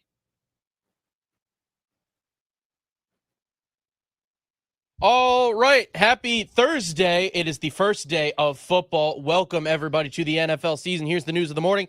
I am Max Ames. It is September 4th. The Denver Broncos and linebacker Nick Bonito have reached an agreement today on a 4-year extension worth up to $120 million, including $70 million in guaranteed money. Bonito is now the highest paid non-quarterback in Broncos franchise history.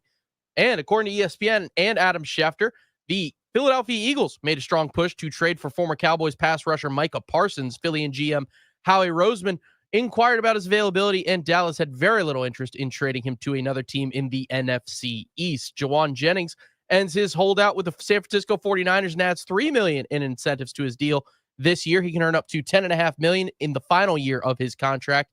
The Nats, they sweep the Miami Marlins in what will be described as the Nasim Nunez game. Nunez was called up from AAA Rochester on Monday, going 3 for 4 with 2 home runs. Final score for the Nats, 10-5. They will have the night off tonight and will take on the Chicago Cubs tomorrow. Finally, football is back. The Dallas Cowboys, they travel to the Link in Philadelphia for the inaugural game of the NFL's regular season. It is also banner night for the Philadelphia Eagles. They are favored by 8.5. with a heap of sharp money coming in on the defending Super Bowl champs. That'll be tonight at 8:20 on NBC. This update is sponsored by the Team 980 YouTube page. Just open the app, type in the Team 980, hit subscribe. Kevin Sheehan is live every day from 10 to 1. You can catch Denton's office throughout all football season. Don't forget to hit the like button whenever you do decide to join us and turn on notifications to stay up to date on all things DC sports. And that is what's trending.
Yeah, it's been interesting. He's the guy who I have a ton of respect for his journey. There's no doubt. Like to stay at Arizona and just rep on practice squad every day when you're in college. Like I wouldn't have done that. I would have got a job or done something else. I don't like football as much as he does, apparently. So for him to do that, go to an all-star game, and then just kind of earn the reps, and like he can't get enough. Like he wants to know about it, wants to practice. Like, he's always trying to get to the front of the line, and so that's been really cool to see. We'll see how it all goes, but yeah, it's a big hype train for old Bill. That was Cliff Kingsbury just a few moments ago talking about Bill, as in Bill Krosky Merritt. Remember, he was ruled ineligible after Arizona's season opener last year. After playing in New Mexico, there was a question about his eligibility and how many years he had played up until that point. And it could be the reason he lasted until the 7th round. Most teams don't miss out on players that are really good just because they didn't play their senior season or only played in one game. But perhaps the point there is that if he had played, he may have had more visibility. He may have produced more, and there would have been more confidence in him on, say, an earlier part of the third day of the draft. So with the game tonight and the kickoff to the NFL season in Philadelphia, a reminder about the rule changes. 2 significant rule changes. Number one, touchbacks now come out to the 35-yard line. That's going to change the kickoff. Last year, the touchback rate was 64.3%. That was very much unexpected when they went to this new kickoff alignment. They thought more teams would take the opportunity to kick the ball into the landing zone to try to stop teams from getting out to the 30-yard line. But the 30-yard line was not enough incentive to kick it into the landing zone. The average return began at the 28.8-yard line last year, which meant that, why take the chance for 1.2 yards of a return, right? So this year now we're talking about 6.2 yards of difference from the average last year. And the idea is that more teams will kick it into that landing zone. Somebody sent me a tweet, and I was looking for it during the break. Why would Washington put Debo back on kickoff returns and risk Debo Samuel? He is one of the 2 kickoff returners listed on the depth chart along with Luke McCaffrey. Remember, this kickoff return is treated more as a line of scrimmage play because it plays out that way. You've got the 2 lines, the return line, the kick coverage line, and people aren't flying down 45, 50, 55 yards at high speeds. The ball will often be caught just 15 to 20 yards away from where this first interaction between kick coverage and kick return takes place. So we saw that last year that teams had more running backs and even wide receivers back on kickoff returns. We'll see what they do with it. Last year, the Giants had an issue kicking, period, in their game in Landover. But that will be a significant change to the game this year. We're going to see a much higher percentage of kickoffs return and a much lower, I believe, touchback rate. There was another stat that was put out for this. Drives that start at the 30-yard line over the last 10 years average 1.97 points per possession, and drives that began at the 35-yard line is 2.21 points. That's a 12% increase in scoring. There's no way teams are just going to hand the ball to you at the 35-yard line. The other big change is the overtime rule. Remember, this will be the first year where the overtime rule looks like the playoff overtime rule, and that is the game will not end on a first possession touchdown.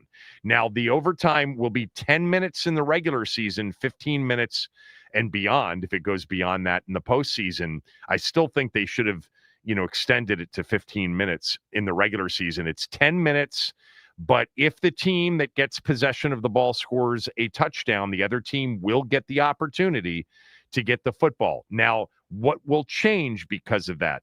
Well, like the college rule, you'll probably defer and kick off in overtime so that when you get the ball, you know what you need to win the game, whether that is a field goal or a touchdown to tie it, a touchdown to win, field goal to tie, whatever it is, you'll know when you get the ball what you need. Now, where that becomes a bit dicey is that it's only a 10-minute overtime.